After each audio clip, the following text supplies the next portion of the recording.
السلام علیکم جی، کیا حال چال ہیں آپ سب لوگوں کے؟ میں امید کرتی ہوں کہ آپ سب بالکل ٹھیک ہوں گے، خیریت سے ہوں گے۔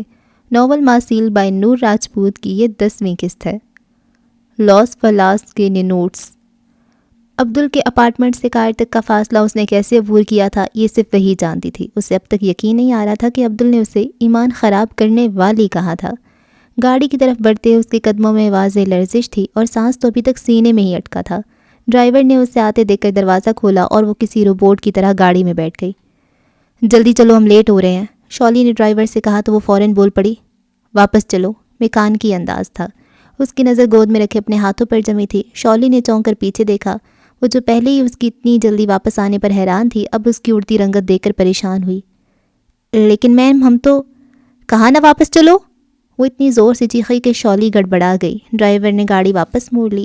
عبدل نے اپنی کھڑکی سے اسے گاڑی میں بیٹھتے دیکھا تھا، پھر اس نے گہرا سانس خارج کیا۔ گاڑی فراٹے بھرتی اس کی نظروں سے اوجھل ہو گئی۔ آخر کار ایک لمبی محنت کے بعد ایمان نے اپنا پروجیکٹ آج پیش کر دیا تھا۔ بلا شبہ اس کا کام ستائش بخش تھا۔ اس نے بہت محنت کی تھی اور اس میں اس کے پروفیسر کا برابر کہا تھا۔ انہیں ایمان ذہین لگتی تھی۔ ان کا ماننا تھا کہ اگر وہ تھوڑی محنت مزید کرتی تو بہت آگے تک جا سکتی تھی۔ آج اس نے کانفرنس ہال میں اپنی پریزنٹیشن پیش کی تھی اور وہ حیران تھی کہ اتنے بڑے بڑے پروفیسروں کے بیچ اس نے یہ کیسے کر لیا تھا۔ یہ وہ تجربہ تھا جو اسے ماسیل انسٹیٹیوٹ میں جاب سے ملا تھا۔ اگر اس نے جاب نہ کی ہوتی، لوگوں سے بات چیت نہ کی ہوتی تو وہ یہ کبھی نہ کر پاتی۔ جاب انسان میں اعتماد لاتی ہے اور یہ اعتماد ایمان میں بھی آیا تھا۔ اس کی پریزنٹیشن کے آخر میں ہال تالیوں سے گونج اٹھا تھا۔ اس کے پاس ہر سوال کا جواب تھا۔ وہ بایو ڈائیورسٹی میں ایسی ہی نہیں آئی تھی، اسے گزرے زمانوں تک سے دلچسپی تھی، تو پھر زمانے کی مخلوق سے کیوں نہ ہوتی۔ وہ پریزنٹیشن دے کر باہر نکلی تو اس کا چہرہ تمتما رہا تھا۔ وہ اس وقت پیروں کو چھوتی سرمئی رنگ کی گرم فراک پہنے ہوئے تھی، موٹے کپڑے کی فراک جس کے اوپر اس نے سیاہ بلیزر پہن رکھا تھا جو اسے آفیشل لک دے رہا تھا۔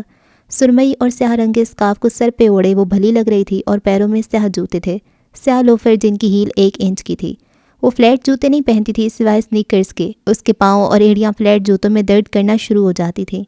یونیورسٹی کے شروع کے دنوں میں جب اس کے پاؤں میں مسلسل درد رہنے لگا تو ڈاکٹر نے اسے ہمیشہ 1 انچ اونچی آرام دہ ہیل والے جوتوں کا مشورہ دیا۔ وہ جرابیں پہن کر نہیں آئی تھی، سیاہ جوتوں میں اب اس کے پاؤں چمک رہے تھے۔ اس کی فراک پاؤں کو چھو رہی تھی۔ یہ عام فراک جیسی نہیں تھی، یہ میکسی سٹائل تھا۔ وہ اچھی ڈریسنگ کرتی تھی، اس کی پسند کپڑوں کے معاملے میں اچھی تھی۔ تم نے اچھا کام کیا، یہ جان تھا۔ اسے حیرت ہوتی تھی کہ وہ اب تک یونیورسٹی میں کیا کرنے آتا تھا۔ اس کا MPhil مکمل ہو چکا تھا۔ کائنات اور عبدل اس کے ہی کلاس فیلوز تھے، وہ دونوں جا چکے تھے، پر جان یہاں کیا کر رہا تھا؟ ایمان نے بھی جان سے کبھی عبدل کا نہیں پوچھا، اسے یقین تھا وہ اپنی زندگی میں خوش ہوگا۔ آج 15 مارچ تھی، سردی کی شدت میں واضح کمی ہوئی تھی۔ باہر نکل کر اس نے بلیزر یعنی کوٹ اتار لیا۔ کوٹ زیادہ موٹا نہیں تھا پر اسے اب گرمی کا احساس ہونے لگا تھا۔ یہ 15 دن اس نے جیسے باہری دنیا سے کٹ کر گزارے تھے، سوائے سلمہ بیگم اور پروفیسر اس کی کسی سے اتنی بات نہیں ہوئی تھی، ماسیل سے بھی نہیں۔ وہ باقاعدگی سے اسے میسج کرتا تھا اور کھانا وقت پر کھانے کی تلقین کرتا اور خیال رکھنے کا کہتا تھا۔ وہ جیسے اولڈ ٹاؤن پہنچی تو وہاں کی گلیاں دیکھ کر اسے خوشی کا احساس ہوا۔ لاس پلاس تہوار کے لیے ساری گلیاں سجی پڑی تھیں۔ ہسپانوی تہواروں میں سے ایک مقبول ترین تہوار ویلنسیا میں لاس پلاس تھا، ایک 5 دن کی اسٹریٹ پارٹی جس میں شاندار آتش بازی اور لائٹ شوز ہوتے تھے، جس کا اختتام ہر چیز کو آگ لگانے کے ساتھ ہوتا تھا۔ اولڈ ٹاؤن کی تمام گلیاں ننود سے بھری پڑی تھیں، خوبصورت ننود جو دیکھنے سے تعلق رکھتے تھے۔ پتھریلی زمین پر قدم قدم پر آگے بڑھ رہی تھی، بیگ کندھے پہ جبکہ اپنا کوٹ بازو پر ڈالے وہ پرشوق نگاہوں سے سب کچھ دیکھ رہی تھی۔ اس تہوار کی ابتدا غیر یقینی تھی، یعنی کسی کو نہیں پتا تھا یہ کب کہاں سے شروع ہوا، لیکن چند اہم نظریات موجود تھے۔ سب سے مشہور ورژن میں کہا گیا کہ لاس پلاس ایک صدیوں پرانی ویلنسیائی روایت سے آیا ہے، جس میں شہر کے بڑے یعنی کارپینٹر پرانے سامان کو جلا دیتے تھے جس کی انہیں ضرورت نہیں ہوتی تھی۔ سینٹ جوزف کے دن سے پہلے وہ لکڑی کے ان آلات کو بھی جلا دیتے تھے جو تیل کے لیمپوں کو جلانے کے لیے استعمال ہوتے تھے، جن کا استعمال انہیں رات کو کام کرنے کے لیے کرنا تھا۔ مشعلوں میں جلنے والے یہ آلات بالکل طوطوں کی شکل کے ہوتے تھے۔ چونکہ یہ تہوار موسم بہار کے ایکوینکس کے آس پاس منایا جاتا ہے، اس لیے سال کے اس موڑ پر دن زیادہ لمبے ہو جاتے ہیں، اور سورج کی روشنی کے اضافی گھنٹوں کا مطلب یہ تھا کہ بڑھئیوں کو دیر گئے تک کام کرنے کے لیے تیل کے لیمپ کی روشنی کی ضرورت نہیں ہوتی تھی۔ ایک اور نظریے کا دعویٰ ہے کہ یہ عمل قدیم زمانے سے تعلق رکھتا تھا۔ اس قدیم روایت سے ہے کہ سماوی اور سولسٹیز یعنی موسموں کی تبدیلی کو منانے کے لیے آگ لگائی جاتی ہے۔ اس خیال میں لاس پلاس موسم بہار کا جشن منانے والی آگ کی ایک پرانی روایت سے آتا ہے۔ آخر میں ایک پرانی یورپی روایت ہے جس میں کسی چیز یا شخصیت کی نمائندگی کرنے والی گڑیا یعنی ننود کو آگ میں پھینکنے سے پہلے بالکنیوں یا پوسٹوں سے لٹکایا جاتا تھا۔ یہ نظریہ لاس فالاس کی طنزیہ نوعیت کی وضاحت کرتا ہے جیسا کہ آج منایا جاتا ہے۔ اب فالاس کی تقریبات آرٹ کے عارضی کاموں میں تبدیل ہو گئی ہیں جن پر بعض صورتوں میں لاکھوں یورو لاگت آتی ہے۔ شہر کے ہر محلے میں لوگوں کا ایک منظم گروپ کسال فالر کے نام سے تھا جو سارا سال فنڈ ریزنگ کرتا تاکہ پارٹیوں اور ڈنر کا انعقاد کیا جا سکے، جس میں عام طور پر مشہور ڈش پائلا بنائی جاتی ہے۔ ہر کیسل فالر ایک ایسی ننود تیار کرتا تھا جسے فولا کہا جاتا ہے، جسے آخر کار جلا دیا جاتا تھا۔ ایک کیسل فالر کو کمیسیو فیلیرا بھی کہا جاتا ہے اور اس وقت ویلنسیا میں تقریباً 400 رجسٹرڈ ہیں۔ ویلنسیا تقریباً 80 لاکھ کی آبادی کے ساتھ ایک پرسکون شہر تھا جس کا سائز دگنا سے بھی زیادہ ہو جاتا تھا جب آگ سے محبت کرنے والے 10 لاکھ سے زیادہ لوگ لاس فالاس کی تقریبات کی طرف متوجہ ہوتے تھے، بالکل ایسے ہی جیسے کیڑے شعلے کی طرف متوجہ ہوتے ہیں۔ یہ تہوار 5 دن 15 سے 19 مارچ تک جاری رہتا تھا، لیکن فضا کچھ ہفتوں پہلے بننا شروع ہو جاتی تھی، یعنی 1 مارچ سے شروع ہو کر 19 مارچ تک جاری رہتا تھا۔ ایک گرجدار آتش بازی کا شو جسے مسکلیٹا کہا جاتا تھا ہر روز دوپہر 2 بجے منعقد کیا جاتا تھا۔ پلازا ڈیل ایونٹیمنٹو میں پٹاخے اگلے 10 منٹ تک زمین کو ہلاتے تھے کیونکہ مسکلاٹا بصری کی بجائے ایک آڈیوٹو یعنی سماعتی تجربہ تھا۔ 15 سے 19 مارچ تک ہر رات ناقابل یقین بصرہ آتش بازی کا مظاہرہ بھی کیا جاتا تھا جو دیکھنے سے تعلق رکھتا تھا۔ تہوار 15 مارچ کو لا پلانٹا کے ساتھ شروع ہو جاتا تھا جب شہر کے ارد گرد 700 سے زیادہ ننوڈس لگائے جاتے تھے اور زیادہ تر سڑکیں ٹریفک کے لیے منقطع ہو جاتی تھیں۔ بہت سے لوگوں کے لیے لاس فالاس کا بنیادی مرکز ننوڈس کی تخلیق اور تباہی تھا، جو پیپر ماچ، گتے، لکڑی یا پلاسٹر سے بنے ہوئے بڑے مجسمے ہوتے تھے۔ ننوڈس انتہائی جاندار لگتے تھے، یوں جیسے وہ بالکل زندہ ہوں، اور عام طور پر کسی بدتمیزی، طنزیہ مناظر اور موجودہ واقعات کی عکاسی کرتے تھے۔ بہت سے ننوڈس کئی منزلہ لمبے ہوتے تھے اور انہیں ویلنسیا کے پارکوں، پلازوں اور چوراہوں میں ان کے آخری مقامات پر لے جانے کے لیے کرینوں کی ضرورت پڑتی تھی۔ ہر فال کی کثیر جہتی کہانی بنانے کے لیے کئی ننوڈس کو ایک ساتھ ترتیب دیا جاتا تھا۔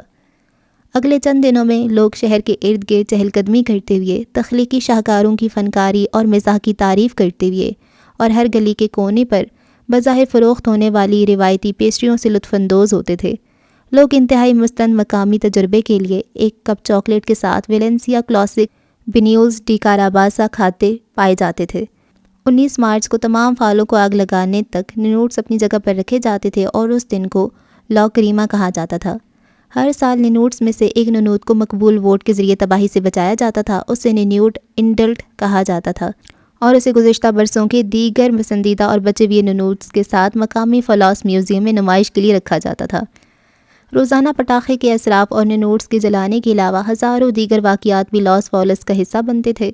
تہوار میں جانے والے لوگ شہر بھر میں بل فائٹس، موسیقی، پریڈ، پائلا مقابلوں، پھولوں کی پیشکش اور خوبصورتی کے مقابلوں کے ایک وسیع روسٹر سے لطف اندوز ہو سکتے تھے۔ آج 15 مارچ تھی، یعنی پلانٹا کا آغاز۔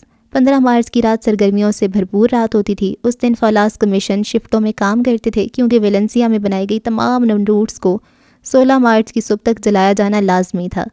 یہی وہ دن ہوتا تھا جب جج بہترین لوگوں کو انعام دیتے تھے، یعنی آج پوری رات اولڈ ٹاؤن میں آتش بازی ہونی تھی اور اولڈ ٹاؤن سے کسی ایک ننود کو جلانے سے بچایا جانا تھا اور وہ ننود میوزیم کا حصہ بننے والا تھا۔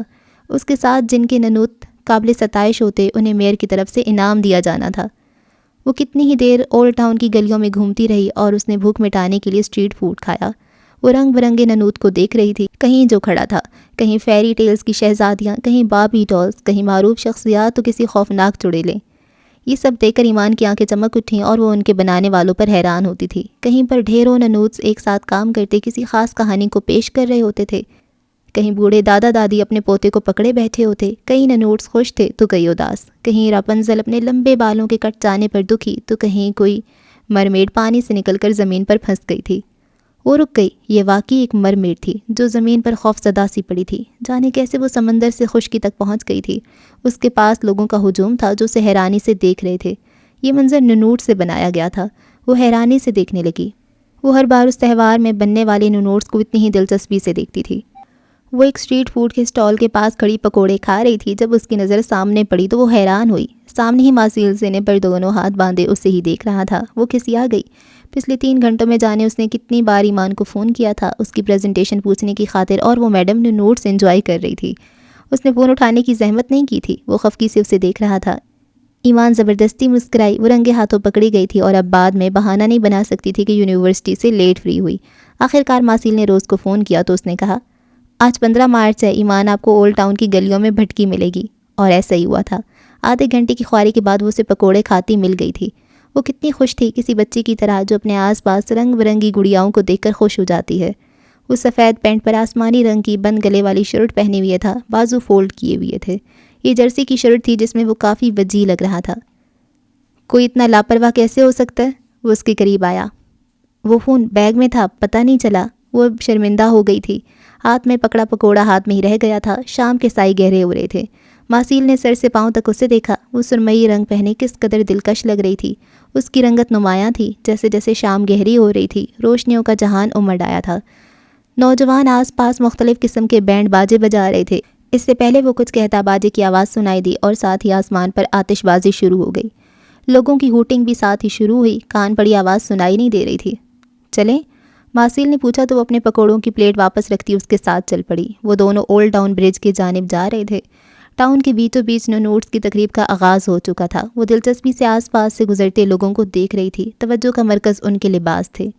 اس تقریب کے لیے لوگ خوبصورت لباس بنواتے تھے۔ مردوں کا روایتی لباس سیاہ پتلون اور سفید قمیض اور سیاہ جیکٹ سے بدل کر رنگین اور بہت سی سجاوٹ کے ساتھ ایک روایتی اور تاریخی رواج بن گیا تھا۔ مرد حضرات رنگ برنگے لباس پہنے گھومتے تھے۔ یہ ملبوسات بہت مہنگے ہوتے تھے، لیکن اتنے نہیں جتنے رینس پیلرس اور رائل کورٹ کے ملبوسات۔ خواتین کے روایتی ملبوسات کی قیمتیں 2000 یورو سے 20,000 یورو تک ہوتی تھیں۔ ان میں سے کچھ خوبصورتی میں حیران کن تھے۔ وہ انہی عورتوں کو دیکھ رہی تھی۔ فیری ٹیلز کی شہزادیوں کی طرح لباس پہنے یہاں کی عورتیں بہت خوبصورت لگ رہی تھیں۔ اوپر سے ان کے ہیئر سٹائل اور زیورات انہیں کسی ملکہ سے کم نہیں بنا رہے تھے۔ وہ شاید ان سب میں سب سے الگ لباس میں تھی۔ صرف وہی نہیں بلکہ ماسیل بھی۔ وہ آہستہ آہستہ قدم بڑھاتے برج کی جانب بڑھ رہے تھے، جہاں لوگ ہاتھوں میں رنگ برنگی الیکٹرک لائٹس تھامے ماحول کو الگ رنگ بخش رہے تھے۔ تم نے بتایا نہیں؟ گفتگو کا آغاز ماسیل نے کیا۔ تم اپنے ڈیڈ سے نفرت کیوں کرتی ہو؟ وہ رک گیا اور پلٹ کر ایمان کو دیکھا۔ خوبصورت روشنیوں کے سنگم میں اس کے چہرے کا رنگ بدلا۔ میں ان کے بارے میں بات نہیں کرنا چاہتی۔ اس کا چہرہ سپاٹ تھا۔ اس کے بدلتے رویے کو دیکھ کر ماسیل کو لگا اس نے غلط سوال پوچھ لیا تھا۔ وہ اب برج پر کھڑے تھے۔ آتش بازی جاری تھی، لیکن یہاں وہ اب ایک دوسرے کی بات سن سکتے تھے۔ وہ آسمان کو دیکھ رہی تھی۔ اس کی آنکھوں میں اب پہلی سی چمک نہیں رہی تھی، بلکہ نمی کی ہلکی سی تہ تھی۔ وہ غور سے اس کے چہرے کو دیکھ رہا تھا۔ تمہارا کوئی دوست نہیں بنا یونیورسٹی میں؟ مطلب تم اکیلے کیسے گھوم لیتی ہو؟ وہ کبھی کبھی اس کے اکیلے رہنے کی عادت سے خائف ہو جاتا تھا۔ روز بزی تھی، ایمان نے بنا کسی تاثر کے جواب دیا۔ University friends? وہ اچھی لڑکی تھی، ایسے کیسے ہو سکتا تھا اس کا کوئی دوست نہ ہو؟ ایمان نے اس کی سماعت سے عبدل کی آواز ٹکرائی۔ تھا نا ایک عبدل۔ وہ ابھی تک آسمان کو دیکھ رہی تھی جیسے وہاں کچھ کھوج رہی ہو۔ اب کہاں ہے؟ اس نے شادی کر لی۔ اگر دکھ تھا بھی تو اس نے اپنے چہرے پر آنے نہیں دیا۔ اوہ، وہ بس اتنا ہی کہہ پایا۔ کبھی کبھی اس سے بات کرنا اتنا مشکل کیوں لگتا تھا؟ ایسا کیا خاص تھا اس میں؟ جانے وہ کیوں پوچھ رہا تھا۔ ایمان نے چونک کر اسے دیکھا، پھر وہ مسکرا دی۔ وہ اچھا تھا۔ کیا اچھا تھا اس میں؟ وہ سوال جواب کر رہا تھا۔ اس کا کردار۔ عبدل کا سراپا چھم سے سامنے آیا۔ وہ اس کے سر پہ ہاتھ رکھے جھکا ہوا کچھ کہہ رہا تھا، یوں جیسے وہ اس کے لیے بہت قابل احترام ہو اور وہ کبھی جیسے چھوٹی سی بچی ہو۔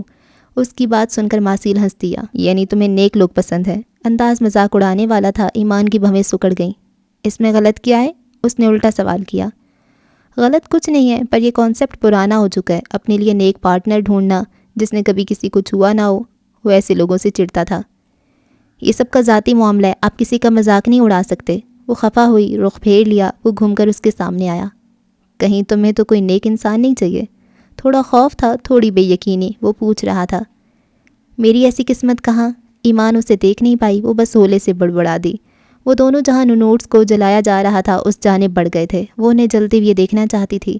دونوں کے ذہن میں الگ الگ سوچ تھی، اپنی اپنی سوچوں میں سرگرداں۔ وہ خاموشی سے چلتے رہے۔ اس کا فون پھر سے بجنے لگا تو اس نے کال اٹھائی۔ دوسری جانب سلمہ بیگم تھی۔ وہ اب انہیں بتا رہی تھی کہ اس کا پروجیکٹ اچھا گیا تھا۔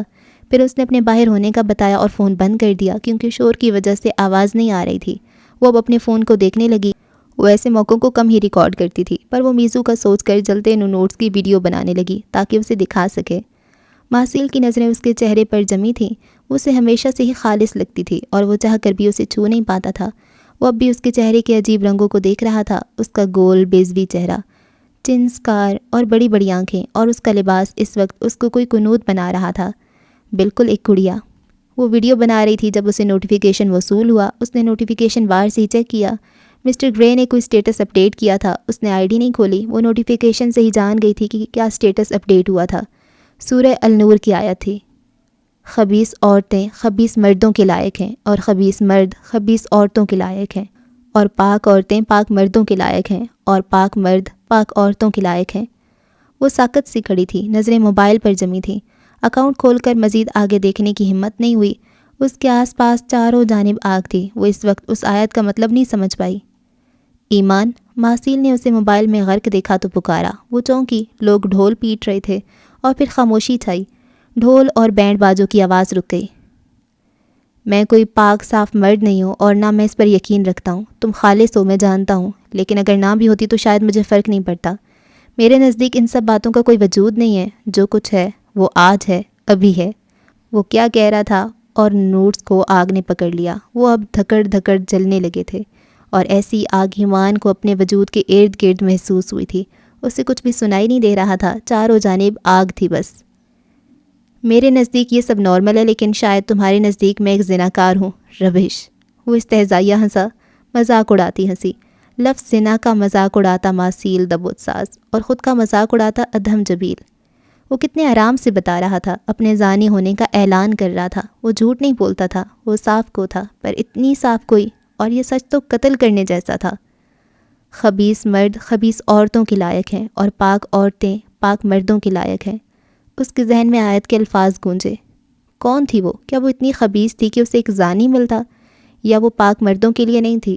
اس کا وجود لرز گیا۔ وہ خوبصورت گڑیا جلنے لگی تھی، دھڑ دھڑ دھڑ۔ وہ اسے دیکھ تو رہا تھا لیکن اس کے اندر چلتے طوفانوں سے ناواقف تھا۔ اللہ جی، میں نے ایسا کب چاہا تھا؟ لبالب آنکھیں بھرنے لگیں۔ اس نے سر اٹھا کر آسمان کو دیکھا۔ اس بار وہ آتش بازی نہیں دیکھ رہی تھی، دور بادلوں کے پرے آسمان کے اس پار موجود ذات کو پکارا۔ ماسیل سمجھنے سے قاصر تھا وہ کیا کر رہی تھی۔ کیا میں اتنی ناپاک ہوں؟ آنسو پلکوں کی باڑ توڑ کر نکلنے کو تیار تھے۔ پہلے اسے فرق نہیں پڑتا تھا ماسیل کون تھا، کیا کرتا تھا، پر اب جب وہ اسے اپنا چکی تھی اور جانتی تھی اسے چھوڑ نہیں سکتی تھی، اب اس کے کام، اس کے اعمال تکلیف کا باعث تھے، اور انسان اپنے اعمال کا خود ذمہ دار ہے۔ سلمہ بیگم کے الفاظ اس کی سماعت سے ٹکرائے۔ اس کا سر جھک گیا، شرمندگی کے باعث۔ نازک وجود اب لرزنے لگا تھا۔ ہاں، وہ خود ذمہ دار تھی۔ اس نے خود چنا تھا ماسیل کو۔ اپنے سامنے کھڑا وہ شاندار شخص اسے اس وقت بہت برا لگا تھا۔ اس کے ساتھ ہونے کا مطلب ایمان کو صاف سمجھ آ رہا تھا۔ اس کے وجود پر سوالیہ نشان چھوڑ رہا تھا۔ کون تھی وہ؟ پاک یا ناپاک؟ حلق میں کچھ اٹک چکا تھا۔ تم ٹھیک ہو؟ وہ اس کے قریب ہوا، پر ایمان تب تک جل چکی تھی۔ اس نے ایمان کو چھونا چاہا، اس کا بازو تھامنا چاہا۔ وہ ڈر کر پیچھے ہوئی، جیسے ماسیل کا وجود اسے مزید جہنم میں دھکیل دے گا۔ ایمان، وہ ساکت ہوا۔ دور رہیں مجھ سے، پلیز۔ ٹوٹا پھوٹا وجود لیے وہ ڈبڈبائی آنکھوں سے اسے دیکھ رہی تھی۔ کیا ہوا تمہیں؟ وہ پریشان تھا، جانے اس نے فون میں کیا دیکھ لیا تھا۔ آپ کا وجود میرے لیے جہنم جیسا ہے، آپ کا ہونا جلا رہا ہے مجھے۔ وہ چلانا چاہتی تھی، اسے بتانا چاہتی تھی، پر الفاظ گلے میں ہی اٹک گئے۔ وہ تیزی سے اس کے پاس سے نکلتی چلی گئی۔ لوگوں کے ہجوم میں وہ بھاگتے بھاگتے اب اس کی نگاہوں سے اوجھل ہو چکی تھی۔ وہ اکیلا کھڑا رہ گیا تھا، اپنی شاندار شخصیت لیے، بالکل اکیلا۔ شاید یہ وہ زمانہ نہیں تھا جہاں صاف کوئی کام آتی۔ ایمان کا وجود اس کے لیے ناقابل تسخیر تھا۔ وہ پل پل رنگ بدلتی تھی۔ نوٹس جل رہے تھے، جل جل کر بجھ کر نیچے گر رہے تھے، اور وہ بھاگتی جا رہی تھی جہاں ماسیل کا سایہ بھی اس کے آس پاس نہ ہوتا۔ وہ 4 سال ساتھ رہے۔ ایف ایس سی کے بعد ہیزل میڈیکل کالج چلی گئی تو ادم بائیو ٹیکنالوجی کی جانب آ گیا۔ اسے سرجن بننے میں دلچسپی نہیں تھی۔ وہ 4 سال بہت اچھے سے ساتھ رہے تھے، لوگ انہیں کپل سمجھتے تھے اور ادم کو اس پر اعتراض نہیں تھا۔ ہیزل اسے پسند تھی، وہ باقی لڑکیوں سے الگ تھی۔ اگر وہ اس کی پارٹنر بن جاتی تو اسے کوئی اعتراض نہ ہوتا۔ وہ اسے پسند کرنے لگا تھا۔ وقت کے ساتھ ساتھ اس کی پسندیدگی بڑھتی جا رہی تھی، لیکن پھر ہیزل بدلنے لگی۔ وہ میڈیکل کالج جانے کے بعد بہت مصروف ہو گئی تھی اور اب ادم کو نظر انداز کرنے لگی تھی۔ ادم کے کچھ اور کلاس فیلوز جو ہیزل کے ساتھ تھے، وہ اسے عجیب و غریب خبریں سنا رہے تھے۔ ان کا کہنا تھا کہ پہلے ہی سال میں ہیزل نے میڈیکل کالج کے ٹاپ ڈاکٹر اور پروفیسر کو اپنی طرف مائل کر لیا تھا۔ ادھم نے سنا پر یقین نہ آیا۔ پھر ایک دن وہ ہیزل سے ملنے اس کے کالج گیا تو حیران رہ گیا۔ اس نے ہیزل کو کسی آدمی کے ساتھ اس کی گاڑی میں جاتے دیکھا تھا۔ اس نے کبھی ایسا سوچا بھی نہیں تھا۔ غصے اور تکلیف سے اس کی حالت بری ہو گئی تھی۔ وہ 18 سال کی تھی، اپنے فیصلے خود کر سکتی تھی۔ اور پھر اسی شام جب ادھم نے اسے فون کر کے پوچھا تو ہیزل نے صاف کہہ دیا کہ وہ اپنی زندگی میں آگے بڑھ جانا چاہتی ہے، کسی رشتے میں نہیں بندھنا چاہتی۔ ادھم حیران رہ گیا۔ یہ وہ ہیزل نہیں تھی جسے وہ جانتا تھا۔ اس کا دل ٹوٹا تھا، وہ پھر سے اکیلا ہو گیا تھا، اور اس بار چوٹ گہری لگی تھی۔ پہلی عورت، پہلا دھوکہ۔ وہ زخمی تھا۔ اس کے کلاس فیلوز جان بوجھ کر اسے جلانے کے لیے ہیزل کی روز کی خبریں اسے سناتے تھے۔ وہ فون بند رکھتا، زیادہ تر اسموکنگ کرتا اور پھر سے ڈرگز لینے لگا تھا۔ اور پھر کچھ وقت بعد اسے پتہ چلا کہ ہیزل غائب ہو گئی تھی، وہ گھر سے بھاگ گئی تھی۔ اسے فرق نہیں پڑتا تھا، جب وہ اسے چھوڑ چکی تھی تو جہاں مرضی جاتی، پر ادھم کے لیے یہ برا ہوا تھا۔ اسے ایک دن حویلی کے اسٹور روم سے پرانی کتابیں ملیں، فلسفے کی کتابیں، نفسیات کی کتابیں، اور ان کتابوں نے اس کے ذہن کو مزید بدل ڈالا۔ کتابیں جو آباد کرتی ہیں اور کتابیں جو تباہ کر دیتی ہیں۔ وہ اب حویلی میں کسی کی نہیں سنتا تھا۔ وہ خود سر اور ضدی بن چکا تھا۔ کئی بار اسے بڑے بھائی ابو حنیفہ نے سمجھانا چاہا، پر وہ اپنی دنیا میں گم رہتا۔ اس نے کالج جانا بھی چھوڑ دیا تھا۔ اس کے مطابق یہ دنیا رہنے کے لائق نہیں تھی۔ اس نے ایسا فلسفہ پڑھا تھا جس نے اس کا مزید برین واش کر دیا تھا۔ اسے اب خدا برا لگتا تھا، اپنا دشمن لگتا تھا، جس نے انسانوں کو دنیا میں سسکنے اور تڑپنے کے لیے بھیج دیا تھا۔ ایک بار وہ کئی دن غائب رہا۔ پھر سید جبیل کو اس کے ریڈ لائٹ ایریا میں ہونے کی خبر ملی۔ وہ اسے برستی بارش میں وہاں سے نکال کر لائے تھے جہاں وہ نشے میں دھت تھا۔ یہاں اسے رمشا ملی تھی، جس کی کہانی نے اس کی محبت کا رخ بدل دیا تھا۔ سید جبیل کو کبھی سکون کا سانس نہیں آیا تھا۔ پہلے ان کا اپنا بیٹا آرجے تھا جس نے ان کی ناک میں دم کر کے رکھا تھا، اور اب سالوں بعد ادھم نے پھر سے کہانی دہرا دی تھی۔ وہ لوگوں سے لڑتا جھگڑتا نہیں تھا، پر اس کی ڈرگز لینے کی عادت بری تھی۔ اس رات ادھم کو زوردار تھپڑ پڑا تھا۔ حنیفہ بھائی نے صاف کہہ دیا تھا کہ اگر یہاں رہنا ہے تو خاندان کی عزت کا خیال رکھنا ہوگا، ورنہ۔ اور پھر اگلے دن جب وہ ہوش میں آیا تو اپنے بستر پر اوندھا پڑا تھا، سر میں شدید درد تھا۔ اس کا فون بج رہا تھا۔ اس نے بنا نمبر دیکھے فون کان سے لگایا۔ ہیلو ادھم، یہ میں ہوں۔ 6 مہینے بعد اس کا فون آیا تھا۔ وہ ہیزل کی آواز کیسے بھول سکتا تھا؟ رانگ نمبر، اور ہاں، آئندہ مجھے کال مت کرنا، you are dead for me. وہ اس عمر میں تھوڑا جذباتی تھا، اور پھر کبھی ہیزل کا فون نہیں آیا، اور پھر وہ بھی کچھ دنوں بعد ہی پاکستان چھوڑ گیا بنا بتائے۔ وہ جانے کہاں چلا گیا تھا، بس یہ لکھ کر رکھ گیا تھا کہ اسے ڈھونڈا نہ جائے۔ اس کا اب یہاں دم گھٹتا تھا۔ آس پاس سب اسے عجیب نظروں سے دیکھتے تھے، جیسے اس کا اپنی مرضی سے جینا کوئی بہت بڑا جرم ہو۔ وہ اسپین آ گیا۔ اس نے کڑی محنت کی۔ اس نے شروع ہی مجسمہ سازی سے کیا تھا، اور پھر 8 سالوں بعد آج وہ ماسیل دا بت ساز کے نام سے جانا جاتا تھا۔ اس نے جلد شہرت کمائی تھی۔ صرف 4 سالوں میں ہی وہ بلندیوں پر پہنچ گیا تھا۔ اس نے نہ صرف مجسمہ سازی میں نام کمایا، بلکہ وہ بہت پراثر شخصیت بن گیا تھا۔ اس نے کبھی پلٹ کر کسی کی خبر نہیں لی۔ باہر کے تجربے نے اسے جذباتی سے سمجھدار بنا دیا تھا۔ ہزاروں لڑکیاں آئی گئیں، نہ وہ محبت کر سکا اور نہ کوئی رشتہ بنا سکا۔ صرف شنایا ملی تھی دوست کے روپ میں، اور وہ اسے دوست نہیں مانتا تھا۔ اور پھر 1 سال پہلے اس کی زندگی میں وہ آئی، ایمان، جو اب اسے اپنی زندگی لگنے لگی تھی۔ وہ ٹھنڈے یخ بستہ فرش پر لیٹی تھی، سوئمنگ پول کے پاس، آسمان تلے، چمچماتا ماربل، سلک کا چھوٹا سا شب خوابی کا لباس پہنے، بنا آستینوں کی پنڈلیوں تک آتا سفید سلک کا گاؤن۔ اس کی نظریں آسمان پر جمی تھیں، جبکہ سبز آنکھوں میں آنسو تھے، جو پلکوں کی باڑ توڑ کر باہر نکلنے کو بےتاب تھے، پر وہ نکلنے نہیں دے رہی تھی۔ اس کی سماعت میں عبدل کے الفاظ کسی ہتھوڑے کی طرح لگ رہے تھے۔ اس نے کبھی سوچا نہیں تھا کوئی شخص اس کی قیامت خیز حسن کو ایمان خراب کرنے کی چیز کہے گا۔ کیا کچھ نہیں کیا تھا اس نے یہاں تک پہنچنے کے لیے، اور اس نے زندگی صرف اپنے باپ کو اذیت دینے کے لیے چنی تھی۔ وہ جس خاندان سے تھی، اسے اس خاندان سے نفرت تھی۔ سلطان ملک کی بیٹی تھی وہ، اور اس خاندان سے آزاد ہونا چاہتی تھی۔ وہ ساکت لیٹی تھی، جبکہ ماضی کسی فلم کی طرح اس کے سامنے چلنے لگا تھا۔ اس کی ماں اس کے پیدا ہوتے ہی مر گئی تھی۔ اس نے ہوش سنبھالا تو ایک بوڑھی نینی اس کی دیکھ بھال کرتی تھی۔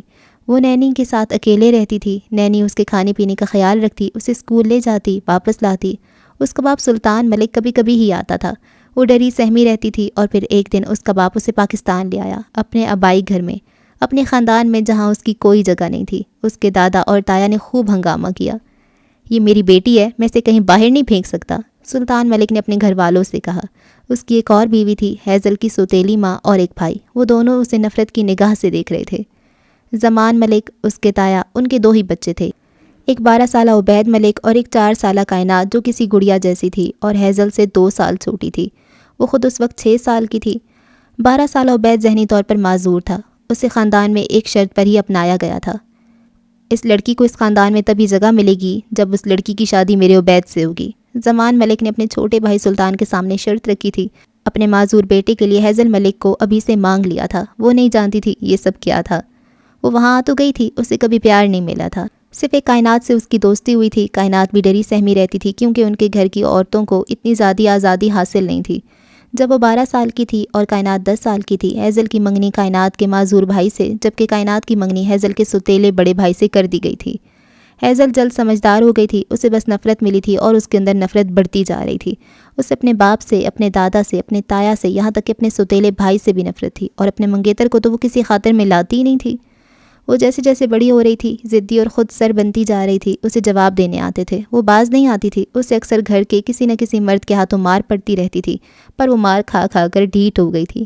کائنات اسے سمجھاتی کہ ایسا نہ کرو، پر وہ کسی کی نہیں سنتی تھی. 15 سال کے ہوتے ہی اسے پردہ کرنے کا کہا، پر وہ نہیں مانی. وہ بھی سلطان ملک کی بیٹی تھی، ڈھیٹ تھی. اس نے اپنے ستیلے بھائی سے مار کھائی پر مانی نہیں، اور پھر سب کو ہارنا پڑا. حیضل ملک کے سامنے، اس کی ضد اور خود سری کے سامنے. اور پھر کہانی میں موڑ تب آیا جب اسے نئے اسکول میں عجیب لڑکا ملا. ادھم جبیل نامی یہ لڑکا باقیوں سے الگ تھا. وہ جلد دوست بن گئے. اس ادھم کی سوچ پسند تھی، باقی روایتی مردوں سے الگ. اپنی مرضی سے جینے کی خواہش کرنے والا ادھم اس کے لیے پرفیکٹ تھا، پر وہ اس سے اپنی ذاتی زندگی کبھی ڈسکس نہ کر پائی. اسے بتا نہیں پائی کہ جب وہ بچپن میں بھوکی ہوتی تھی اور رو رو کر اپنے باپ کو فون کرتی، جو زیادہ تر ملک سے باہر رہتا تھا، تو اس کا باپ اس کے لیے کچھ نہیں کر پاتا تھا. اس نے ہمیشہ نفرت سہی تھی، سوائے کائنات کے جو اسے عزیز تھی. اور جیسے جیسے وقت گزر رہا تھا، اس کے راستے مزید کٹھن ہو رہے تھے. 18 سال کے ہوتی اس کا نکاح عبید سے ہو جانا تھا، جو پاگل تھا، جبکہ کائنات کا اس کے بھائی سے، پر اس سے پہلے اسے یہاں سے نکلنا تھا. اس نے سب سے پہلے تائی کو اپنی جانب کیا. اس کا رویہ بدلنے لگا. اس نے سوچ لیا تھا اس نے کیا بننا تھا، اور اب وہ یہی کر رہی تھی، اداکاری.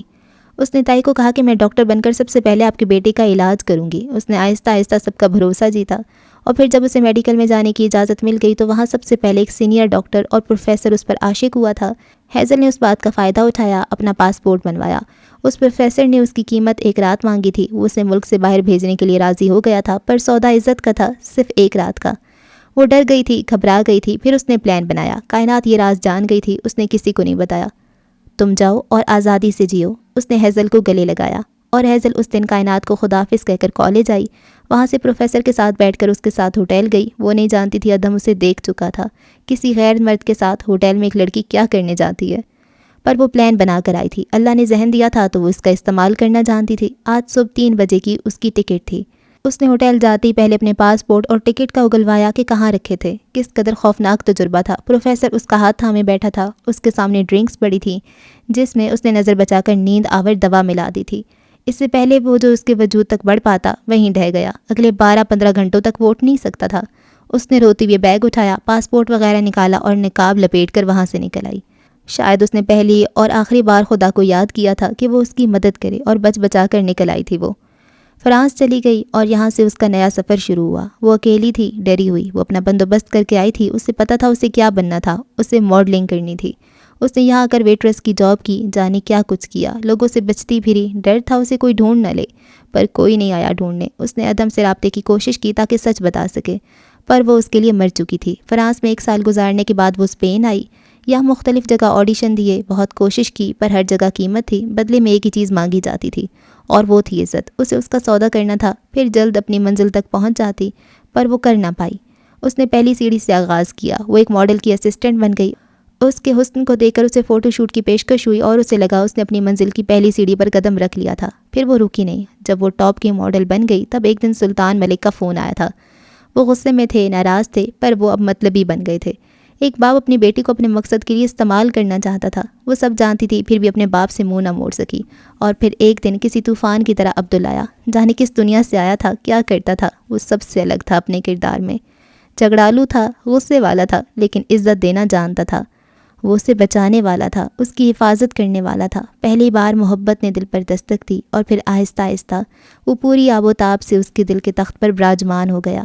حالانکہ وہ کسی ایمانے کو بہت زیادہ اہمیت دیتا تھا، تب بھی اس کی محبت میں کمی نہیں آئی. جو وہ چاہتی تھی بن گئی تھی. اس نے اپنے باپ کو جلا کر اپنے خاندان سے سارے بدلے لے لیے تھے. وہ ان کی پہنچ سے دور نکل آئی تھی. وہ آسمانوں کو چھو رہی تھی. ہالی ووڈ میں کام کر آئی تھی. وہ عام انسانوں سے بہت اوپر چلی گئی تھی، پر آج عبدل کے لفظوں نے اسے آسمان سے زمین پر لا پٹخا تھا۔ وہ دھڑام سے گری تھی، وجود کانچ کی طرح ٹوٹ پھوٹ گیا تھا۔ اس کے لیے کچھ بھی نہیں تھی سوائے ایمان خراب کرنے والی چیز کے۔ ہاتھ کے نام۔ اپنے گھر سے آغاز کریں، اپنے محلے کی مسجد سے، اپنے محلے کے امام سے، پھر دیکھیں سچ کیسے باہر آتا ہے۔ وہ ہاتھ تھا، وہ ہاتھ ذاتی طور پر نہیں آیا تھا، اسے لایا گیا تھا۔ وہ سوچ سمجھ کر آیا تھا اور اس کے ان لفظوں نے دماغ والوں کو سوچنے پر مجبور کر دیا تھا۔ وہ سوچ ہی تو بدلنے آیا تھا۔ اور یہ پہلا سوال تھا جب اس کی دی گئی نئی سوچ پر ایک لڑکے نے اپنے محلے کے امام مسجد سے پوچھا۔ یہ ایک نوجوان لڑکا تھا جو نماز پڑھنے آیا تھا۔ دعا کے بعد اس نے امام کو مخاطب کیا، امام صاحب میرا آپ سے ایک سوال ہے۔ لوگوں کی بھیڑ میں اس نے پوچھ لیا، کچھ لوگ بھی رک گئے۔ امام نے چونک کر لڑکے کی جانب دیکھا، وہ حیران ہوئے۔ لڑکے کو وہ پہلی بار مسجد میں دیکھ رہے تھے۔ محلے کے نمازی بھی حیران تھے۔ پوچھو۔ امام کے چہرے پر مسکراہٹ ابھری۔ آپ نے جمعے کے خطبے میں فرمایا تھا کہ پاکستان کے حالات بہت بدتر ہو چکے ہیں، بالکل ویسی جیسے مکہ میں تھے، جب لوگوں کو چھپ کر نمازیں پڑھنا ادا کرنی پڑتی تھیں۔ کیا یہ سچ ہے؟ لڑکا سوچ سمجھ کر آیا تھا۔ بالکل ایسا ہی ہے۔ ہم جس قدر برے معاشرے میں رہ رہے ہیں، جہاں رشوت عام ہے، سود عام ہے، قتل و غارت عام ہے، جہاں سیاستدانوں نے ملک کا بیڑا غرق کر دیا ہے، جہاں سچ بولنے پر پابندی ہے، جان جانے کا خطرہ ہے، وہاں یہ لازم ہو گیا کہ ہم اپنی ایمان کو بچائیں جیسے مکہ میں بچاتے تھے، تزکیہ نفس کریں اور اللہ کو یاد کرتے رہیں۔ امام نے افسوس کے ساتھ جواب دیا، اللہ ہماری ایمان کو بچائے۔ امام صاحب نے آمین کہا تو اس کے ساتھ ہی باقی مردوں نے بھی آمین کی صدا لگائی۔ لڑکے نے افسوس سے سب کو دیکھا، اس کی آنکھیں، اس کے چہرے پر افسوس ہی افسوس تھا۔ آپ کی بیٹی پردہ کرتی ہے امام صاحب؟ اگلا سوال عجیب تھا۔ امام کے ساتھ ساتھ باقی مردوں نے بھی حیرت سے اسے دیکھا۔ الحمدللہ میری بیٹی شرعی پردہ کرتی ہے۔ امام کے لہجے میں فخر ہی فخر تھا۔ لڑکے نے امام کے پیچھے بیٹھے ایک کمزور اور ضعیف آدمی کو دیکھا تھا جس کا سر جھکا ہوا تھا۔ وہ ناتواں مرد سر اٹھانے کے قابل نہیں تھا۔ ابھی 2 دن پہلے اس کی بیٹی کا قتل ہوا تھا۔ قتل کرنے والا کوئی اور نہیں، اس کا اپنا بیٹا تھا۔ بھائی نے غیرت کے نام پر اپنی بہن کو مار ڈالا تھا۔ وہ آدمی سر اٹھانے کے قابل نہیں رہا تھا۔ میرے خیال سے امام صاحب آپ کو اپنی بیٹی کا حجاب اتروا دینا چاہیے، کیونکہ اگر آپ آج کل کے حالات کو مکہ کے حالات سے ملا رہے ہیں تو مکہ میں پردے کی اجازت نہیں تھی۔ پردہ کرنے سے منع کریں اپنی بیٹی کو، یہ مسجد ہٹا دیں۔ اور پھر کسی کافر کو چاہیے کہ آپ کو گرم ریت پر ڈالے، آپ کی کھال جلا ڈالے، جیسے حضرت بلال رضی اللہ عنہ کو ڈالا گیا تھا۔ مکہ کا ماحول تو ایسا تھا۔ لڑکا بولا تو بولتا چلا گیا۔ امام مسجد دھواں دھواں ہوتے سامنے بیٹھے لڑکے کو دیکھ رہے تھے۔ خاموش گستاخ، خبردار جو ایسی باتیں دہرائیں۔ امام گرج اٹھے، آپ لوگوں کو ڈر نہیں لگتا اللہ سے؟ کیا سمجھتے ہیں آپ تزکیہ نفس سے بچ جائیں گے؟ آپ کے پڑوس میں ایک بھائی نے اپنی بہن کو قتل کر ڈالا، تب کیوں نہیں ڈرایا آپ نے؟ یہ سبق کیوں نہیں دیا تھا آپ نے؟ ایک انسان کا قتل پوری انسانیت کا قتل ہے۔ کہاں سو رہی تھی آپ کی تعلیمات جب ایک باپ اپنی بیٹی کا زبردستی نکاح کرنا چاہتا تھا، اس کے نہ ماننے پر اس کا قتل کر دیا گیا؟ آپ نے کیوں نہیں سکھایا جو پورا اسلام تھا؟ آپ کو کیا لگتا ہے یہ روزانہ کے وظائف کا بتا کر آپ بچ جائیں گے؟ نکاح کیسے کرنا ہے، طلاق کیسے دینی ہے، طلاق ہو گئی ہے یا نہیں، پہلی بیوی کی اجازت کے بغیر دوسری شادی جائز ہے یا نہیں، بس یہ سکھایا آپ نے؟ کون سا فرقہ کافروں کا، کون سا مسلمانوں کا ہے؟ آپ عالموں نے آج کی نوجوان نسل کو اتنا کنفیوزڈ کر دیا ہے کہ ہم نوجوان ایسے اسلام کو دیکھ کر اس سے دور بھاگ گئے ہیں۔ کیوں امام صاحب، کیوں آپ لوگوں نے اسلام کو اتنا مشکل بنا دیا ہے؟ وہ آج رکنے والا نہیں تھا، اور یہ کسی اور کا نہیں، ہاتھ کا اثر تھا جو بہت سارے لوگوں پر سر چڑھ کر بول رہا تھا، اور مسجد میں خاموشی چھا گئی، موت جیسی خاموشی۔ باپ سے سوال کرتے شرم نہیں آتی؟ امام سے جب کچھ نہ بن پایا تو وہ غصے سے دھاڑے، بالکل نہیں، میں آپ کا بیٹا باہر ہوں، یہاں میں ایک امام مسجد سے سوال کرنے آیا ہوں جس نے ضمانت کو آگے پہنچانے کا کام سنبھال رکھے، جس کو لینے سے پہاڑ نے انکار کر دیا تھا۔ لڑکے کے لہجے میں ذرا بھی لچک نہیں آئی۔ وہ امام کا بیٹا تھا، اسے پھر بھی اسلام میں دلچسپی نہیں تھی، اور آج وہ مسجد آیا تو کس لیے؟ سوال کرنے۔ کسی نے تو آغاز کرنا ہی تھا نا۔ اس دن سے ڈریں جب اللہ پوچھے گا کہ تم نے میرا پیغام پورا کیوں نہیں پہنچایا۔ وہ اٹھ کھڑا ہوا۔ اگر صرف تزکیہ نفس ہی آپ کا اسلام ہے تو بقول آپ کے میں کافر ہی ٹھیک ہوں، کیونکہ مجھے احساس ہو گیا کہ میں کیا وعدہ کر کے آیا تھا، میں اسی وعدے کو پورا کرنے نکل چکا ہوں۔ آپ اپنا اسلام درست کر لیں، یہ نہ ہو مکہ کے ان حالات میں کہیں آپ پر کافر کا نہ فتویٰ لگ جائے۔ وہ پھر رکا نہیں، اٹھا اور چلا گیا۔ امام مسجد تلملا کر رہ گیا۔ اس کی نظر میں بیٹا کافر تھا جو لاکھ چاہنے کے باوجود اللہ کے آگے نہیں جھکتا تھا، مار کھانے کے باوجود کبھی مسجد نہیں آیا، اور اگر آج آ گیا تو اپنے باپ کی ہی بنیاد ہلا کر چلا گیا تھا۔ تیسرے سیشن کے بعد تو جیسے بنیاد ہی ہل گئی تھی، ہر جانب سے فات تھا۔ تیسرے سیشن میں اس نے علماء کرام کو مخاطب کیا تھا، آج کے امام کو، آج کے اسلام کو، کیا بنا دیا تھا انہوں نے اسلام کو۔ اور دوسرے سیشن سے ہی سوشل میڈیا پر ایک ہلچل سی مچ گئی تھی جب ریکارڈنگ سامنے آئی تھی، اور پھر تیسرا سیشن تو تھا ہی ایسا کہ علماء کرام تک ہل گئے تھے۔ وہ اسٹڈی روم میں بیٹھا تھا، آج اس نے پہلی دفعہ سوشل میڈیا پر لائیو آنا تھا۔ جس مقصد کا آغاز وہ کر چکا تھا، اس کے لیے ضروری تھا گرم لوہے پر لگاتار ہتھوڑے مارے جائیں۔ وہ اسی تیاری میں لیپ ٹاپ آن کر کے بیٹھا جب اس کا فون بجنے لگا۔ یہ وہ نمبر تھا جس کے ذریعے وہ مختلف یونیورسٹیوں اور تنظیموں سے رابطہ کرتا تھا۔ کوئی انجان نمبر تھا۔ اس نے فون اٹھا کر کان سے لگایا۔ ہیلو، محتاط انداز میں کہا گیا۔ سمجھتا کیا ہے تو اپنے آپ کو؟ آج کل کے لڑکے ہو کر ہمیں اسلام سکھانے چلے ہو؟ یہ ایک مشہور اسلامی اسکالر تھا جو غصے میں لگ رہا تھا۔ اس کا اندازہ تھا اس سے ایسا ہوگا، اتنا جلدی ہوگا، اس کا اسے اندازہ نہیں تھا۔ وہ ہولے سے مسکرا دیا۔ جب سے پیدا ہوا ہوں اسلام سیکھ رہا ہوں، اسلام جان رہا ہوں۔ 10 سال لگائے ہوں گے آپ نے اسلام کی پڑھائی میں۔ پچھلے 5 سالوں سے آپ اسلام سکھا رہے ہوں گے یقیناً۔ میری عمر 28 سال ہے۔ 28 سال صرف میں نے سیکھا ہے اور سیکھ رہا ہوں۔ ان 28 سالوں میں ایک دن بھی ایسا نہیں گزرا جب میری ماں نے مجھے اللہ سے کیا ہوا وعدہ نہ یاد دلایا ہو۔ آپ کیسے کہہ سکتے ہیں کہ میں کل کا لڑکا ہوں اور میں آپ سے کم اسلام جانتا ہوں؟ وہ پرسکون انداز میں کہتا اگلے کو سلگا گیا تھا۔ جو کرنے آئے ہو اس پر دھیان دو۔ مشہور ہونا ہے تو ناچ گانا کرو، اسلام میں مت پڑھو، یہ تمہاری لائن نہیں ہے، ورنہ بہت نقصان اٹھاؤ گے۔ دوسری جانب موجود شخص کا لہجہ تنبیہ تھا۔ بالکل، میری لائن آپ سے الگ ہے۔ میں فرقہ بازی کرنے نہیں آیا، نہ کسی پر فتوے لگانے آیا ہوں۔ میں پورے اسلام کو منظر عام پر لانے آیا ہوں۔ اس نے نارمل لہجے میں صاف صاف اپنی بات سمجھائی۔ دوسری طرف سے فون کاٹ دیا گیا۔ اس نے گہرا سانس لے کر فون واپس رکھ دیا۔ اب وہ لیپ ٹاپ کی جانب متوجہ ہو چکا تھا جہاں اس کا واحد سوشل میڈیا اکاؤنٹ اوپن تھا۔ مسٹر گرے، وہ پچھلے 5 سالوں سے اپنے اکاؤنٹ پر ہر طرح کی تعلیمات دے رہا تھا، چاہے وہ سائنس سے متعلق ہو، نفسیات سے، یا پھر اسلام سے۔ آج وہ پہلی بار سامنے آ رہا تھا۔ آج کے دور کا سب سے بڑا ہتھیار سوشل میڈیا، اور وہ اسے ہی استعمال کرنے والا تھا۔ شالی کب سے ہیزل کو فون کر رہی تھی لیکن وہ جواب نہیں دے رہی تھی۔ مسلسل بجنے والی فون کی گھنٹی اسے ماضی کی یادوں سے کھینچ لائی تھی۔ آج بھی اگر اسے کوئی یاد تھا تو وہ کائنات تھی۔ جانے اس کے گھر چھوڑنے کے بعد اس پر کتنا ظلم ہوا ہوگا، وہ اکثر یہ سوچتی تھی پر کچھ کر نہیں سکتی تھی۔ فون نے توجہ کھینچی تو اس نے برف ہوتے وجود کے ساتھ اپنے پاس فرش پہ رکھا فون اٹھایا اور کان سے لگا لیا۔ ہیلو میم، ڈائریکٹر صاحب کافی ناراض ہیں۔ آج کی میٹنگ نہیں ہوئی، میں نے ان سے آپ کی خراب طبیعت کا بہانہ بنایا۔ مجھے بتائیں اگلی میٹنگ کب کرنی ہے؟ آپ کے بہت سارے فوٹو شوٹس ہیں، شیڈیول بزی جا رہا ہے، فکر مندی سے شالی بول رہی تھی۔ کینسل کر دو، اس نے سرد لہجے میں جواب دیا۔ کیا مطلب؟ شالی الجھی تھی۔ سارے پروجیکٹ، سارے شوٹس کینسل کر دو، ٹھنڈے لہجے میں کہتی وہ اٹھ بیٹھی۔ ہونٹ، ہاتھ اور پیر نیلے پڑ چکے تھے۔ دوسری جانب شالی کو شوق لگا تھا۔ وہ جان گئی تھی ہیزل ہوش میں نہیں تھی۔ میم آئی تھنک آپ ہوش میں نہیں ہیں، میں کل صبح آ کر بات کرتی ہوں، وہ سمجھتے ہوئے بولی تو ہیزل چلائی۔ میں نے کہہ دیا نا سب کینسل کر دو، کچھ نہیں چاہیے مجھے، آج سے سب ختم، ہیزل ختم۔ وہ واقعی اپنے حواس میں نہیں تھی، پوری قوت سے چلائی تھی اور پھر فون بند کر کے اپنی دائیں جانب سوئمنگ پول میں پھینک دیا۔ پھر وہ اٹھی، پاؤں اتنے سن ہو چکے تھے کہ وہ گرتے گرتے بچی اور پھر وہ خاموشی سے اندر کی جانب بڑھ گئی، جبکہ دوسری جانب شالی سن سی بیٹھی رہ گئی۔ اسے یقین نہیں ہوا تھا کہ یہ سب ہیزل نے کیا تھا، ہیزل ملک نے۔ یہ ایک چھوٹا سا پلے تھا۔ عبدل سے بار بار ڈائریکٹر کانٹیکٹ کر رہا تھا۔ فالن اینجل کے نام پر ایک گانا تھا جسے پلے کی فارم میں پیش کیا جانا تھا۔ آپ اچھا گاتے ہیں، اس سے اچھا آپ پرفارم کر لیں گے، ہم آپ کو منہ مانگی قیمت دیں گے، آپ بس فالن اینجل کا رول پلے کر لیں۔ عبدل سے بار بار ایک ہی درخواست کی جا رہی تھی۔ میں کسی عورت کے ساتھ کام نہیں کر سکتا، اس نے عجیب وجہ بتائی تھی۔ ڈائریکٹر کچھ دیر خاموش رہا، پھر سوچنے کے بعد بولا، ٹھیک ہے، ہم اس میں سے ہیروئن نکال دیتے ہیں۔ یہ کہانی صرف فالن اینجل کی ہے، صرف آپ کی ہوگی، آپ سے بہتر یہ کردار کوئی ادا نہیں کر سکتا۔ عبدل نے پیسوں کی جگہ یہی ڈیمانڈ رکھی تھی کہ اس کے ساتھ کوئی لڑکی نہ ہو، اور اس کی یہ شرط مان لی گئی تھی۔ وہ پہلی بار کسی پلے کا حصہ بننے جا رہا تھا۔ اس کے چہرے پر چھائی سرد مہری ابھی تک کم نہیں ہوئی تھی۔ وہ نہیں چاہتا تھا کوئی لڑکی ہو جسے اسے چھونا پڑے۔ اس سے ڈائریکٹر نے میٹنگ کے لیے وینیو بھیج دیا۔ کتنی عجیب بات تھی، ایک کردار اپنا سب کچھ کھونے جا رہا تھا اور ایک کردار نے آغاز کیا تھا۔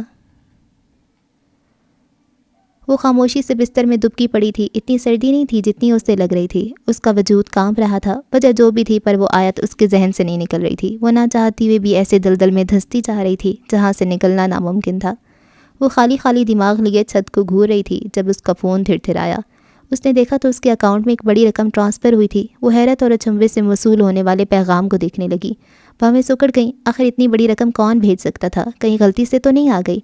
وہ اسی کشمکش میں تھی کہ فون بج اٹھا۔ یہ وہ نمبر تھا جس سے اسے اس دن میسج ملا تھا جب محصیل سب چھوڑ کر جا رہا تھا اور ایمان سے پوچھا گیا تھا اگر وہ چلا جاتا تو اس کا ذمہ دار کون ہوتا۔ اس کا دل کیا فون دیوار میں دے مارے، فون نہ اٹھائے، دور کہیں چھپ جائے۔ یقیناً وہ ہشام جبیل تھا جو نمبر بدل کر رابطہ کر رہا تھا۔ اس نے دوبارہ فون نہیں کیا تھا، پھر آج۔ السلام علیکم، اس نے فون کان سے لگایا۔ وعلیکم السلام، رقم مل گئی آپ کو؟ دوسری جانب سے پیشہ ورانہ طور پہ پوچھا گیا، جیسے اسے اس کی تنخواہ دی گئی ہو۔ آپ ہشام جبیل ہیں؟ وہ آوازیں نہیں پہچان پاتی تھی، اس معاملے میں وہ تھوڑی کچی تھی، اس لیے پوچھا تھا۔ باس بزی ہیں، میں ان کا اسسٹنٹ ہوں، آج سے میں ہی یہ سب دیکھوں گا، آپ مجھے کانٹیکٹ کر سکتی ہیں۔ اس کا دل بجھ گیا، مزید دکھی ہو گیا۔ وہ اس خاندان کے لیے اتنی اہمیت نہیں رکھتی تھی۔ اپنا کام نکلتی ہی ہشام جبیل نے اسے فون کرنا بھی گوارا نہیں کیا تھا۔ وہ جذباتی تھی اور اس وقت اس کی آنکھیں لبالب آنسوؤں سے بھرنے لگی تھیں۔ مجھے پیسے نہیں چاہیے، گلے میں کچھ اٹک گیا تھا، وہ سرخ چہرے کے ساتھ بولی۔ تو پھر کیا چاہیے آپ کو؟ دوسری جانب سے حیرانی سے پوچھا گیا۔ کچھ بھی نہیں، میں یہ سب پیسوں کے لیے نہیں کر رہی ہوں، مجھے اپنا احسان اتارنا تھا۔ دوسری جانب خاموشی چھا گئی۔ آپ اپنے باس کو بتا دیجئے گا، میں کوئی غلام نہیں ہوں جسے وہ خرید لیں گے، اپنے پیسے اپنے پاس رکھیں۔ اس نے کھٹاک سے فون بند کر دیا۔ اسے اب سانس لینے میں مشکل پیش آ رہی تھی۔ وہ اٹھ بیٹھی، آنسوؤں کو گرنے نہیں دیا، گہرے سانس لے کر خود کو نارمل کرنا چاہا۔ وہ شدید دکھ میں تھی، کون کسی کے ساتھ ایسا کرتا ہے؟ وہ اٹھی اور اٹھ کر اپنے کپڑے استری کرنے لگ گئی۔ اسے صبح آفس جانا تھا، وہ خود کو ان سب چیزوں سے آزاد کرنا چاہتی تھی۔ جب تک اس کا رزلٹ نہیں آ جاتا اسے یہاں رکنا تھا، اور اب اس کے لیے جاب لازمی تھی۔ کپڑے استری کرنے تک وہ خود کو کافی حد تک نارمل کر چکی تھی، پر اس کا فون پھر سے بج اٹھا۔ ماسیل کا نمبر جگمگ کر رہا تھا۔ وہ خالی دماغ لیے بیٹھ گئی اور فون کو گھورنے لگی۔ سوچتی رہی کہ فون اٹھائے یا نہیں، لیکن وہ بھی شاید ضد کر کے بیٹھا تھا، اس سے بات کر کے ہی سکون لے گا۔ بالآخر اس نے فون اٹھا ہی لیا۔ کافی پیو گی؟ وہ نارمل انداز میں بولا، جیسے کچھ ہوا ہی نہ ہو، جیسے وہ ذکر ہی نہ کرنا چاہتا ہو کہ وہ اس سے کیسے دور بھاگی تھی۔ کیا تم مجھے اپنے بارے میں کچھ بتاؤ گی؟ ماسیل نے پہلی بار اس سے اس کی ذات کے بارے میں پوچھا تھا۔ وہ اپنے بستر میں بیٹھ گئی، بیڈ سے ٹیک لگا کر کمبل کو اپنے ارد گرد لپیٹ لیا۔ میں چابی والی گڑیا جیسی ہوں، جس کی چابی لگا دی جائے تو وہ ہنستی ہے، بولتی ہے، اور چابی نکال لیں تو بے جان پڑی رہتی ہے، اور جس کی چابی چند ایک لوگوں کے ہاتھ میں ہے، جیسے کہ میری ماں۔ وہ کسی ٹرانس کے زیر اثر بول رہی تھی، جیسے کوئی بچی رات کی اس پہر کسی خوف سے اپنے بستر میں دبکی پڑی ہو۔ اور بولو، میں سننا چاہتا ہوں۔ وہ اپنی بالکنی میں کافی کا کپ تھامے کھڑا تھا۔ اجنبی اور ایسے لوگ جو مجھے پسند نہیں، ان کی میری زندگی میں کوئی جگہ نہیں ہوتی، ان کے لیے میں پتھر جیسی ہوں۔ وہ ہولے سے مسکرا دیا۔ وہ اس کے لیے پتھر ہی تھی، یا تو وہ اب تک ایمان کے لیے اجنبی تھا، اس کی زندگی میں اب تک ماسیل کی جگہ نہیں بن پائی تھی۔ کیسے لوگ پسند ہیں؟ اگلا سوال ابھرا۔ اپنے جیسے، ہولے سے جواب دیا گیا۔ اور تم کیسی ہو؟ جس سے کوئی ناپسندیدہ انسان یا پھر کوئی ایسا انسان جسے میں ناپسند ہوں مجھے چھوئے تو جل کر خاک ہو جاؤں گی، ایسی ہوں میں۔ وہ شدت پسند تھی، اتنی شدت پسند کہ اپنی پسند کے علاوہ کسی کو دیکھتی ہی نہیں۔ اور اگر میں چھوؤں، وہ پتہ نہیں کیا سننا چاہتا تھا۔ تو مر جاؤں گی، ایمان نے اذیت سے آنکھیں موند لیں۔ آخر کیوں؟ دوسری جانب بھی ایسی گہری اذیت تھی جس سے ماسیل کا وجود کٹ رہا تھا۔ اتنا برا ہوں میں؟ اسے یقین نہیں آ رہا تھا۔ اچھائی برائی کی بات نہیں ہو رہی، صحیح غلط کی بات ہو رہی ہے۔ وہ ہولے ہولے بول رہی تھی، اس نے آنکھیں بند ہی رکھیں، ذہن کو سکون مل رہا تھا۔ تمہیں لگتا ہے تم صحیح ہو؟ ہاں، جیسے آپ کو لگتا ہے آپ صحیح ہیں۔ وہ بیٹھی تھی، پھر دھیرے دھیرے سرک کر وہیں لیٹ گئی۔ کبھی سوچے کیا ہوگا اگر یہ سب جھوٹ ہوا تو؟ ماسیل نے سوال کیا۔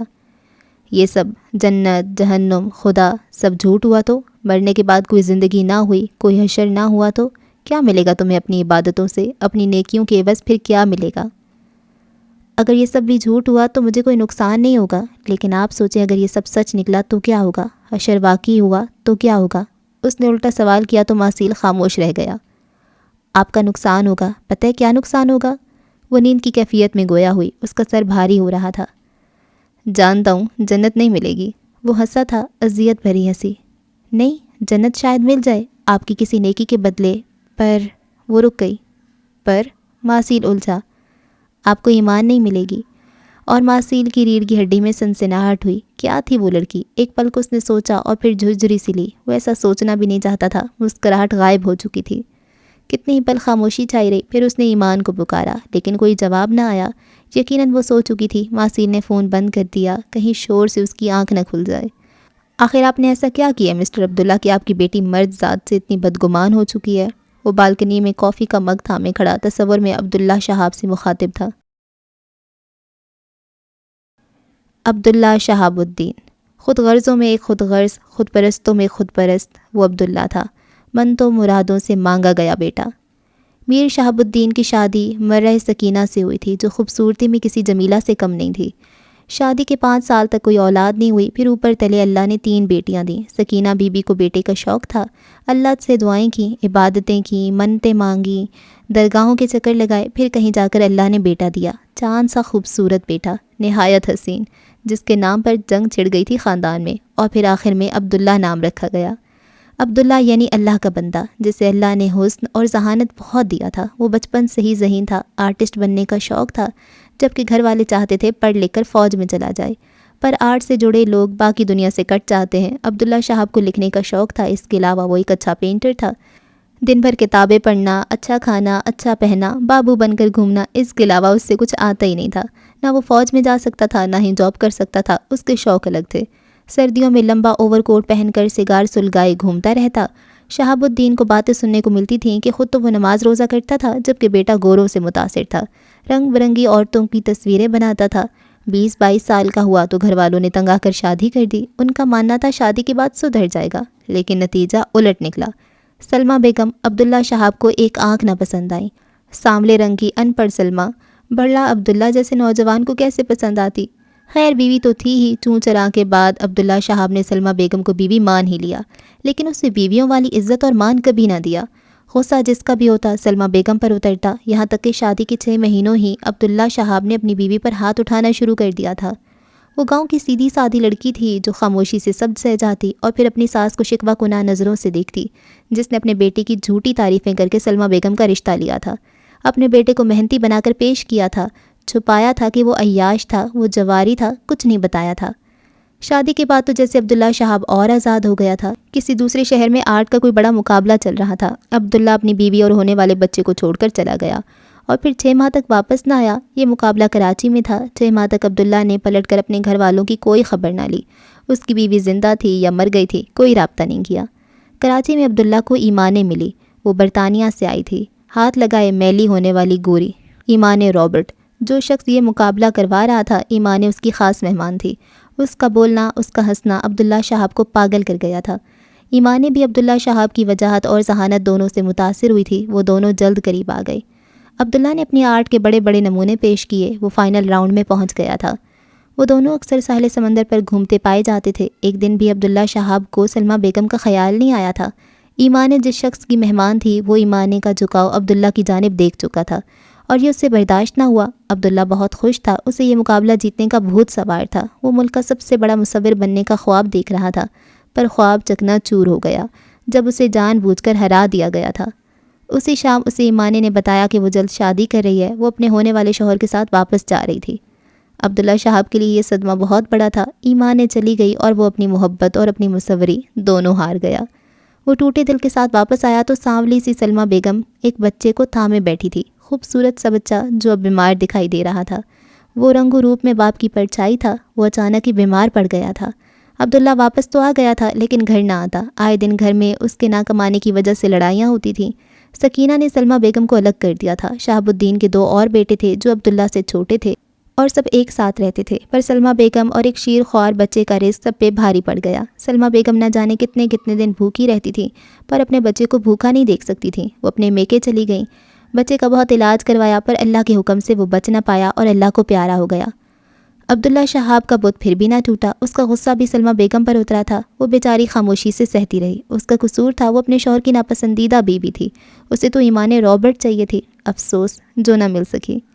عبداللہ شہاب پھر سے کتابوں میں غرق ہو گئے۔ کبھی کبھی جوا کھیلنے چلا جاتا، جیت جاتا تو گھر میں عید ہو جاتی، اور اگر ہار جاتا تو تشدد کا شکار سلمہ بیگم ہوتی تھی۔ جانے کتنی عجیب و غریب کتابیں پڑھی تھی عبداللہ شہاب نے، اسے خدا پر ہی شک ہونے لگا تھا۔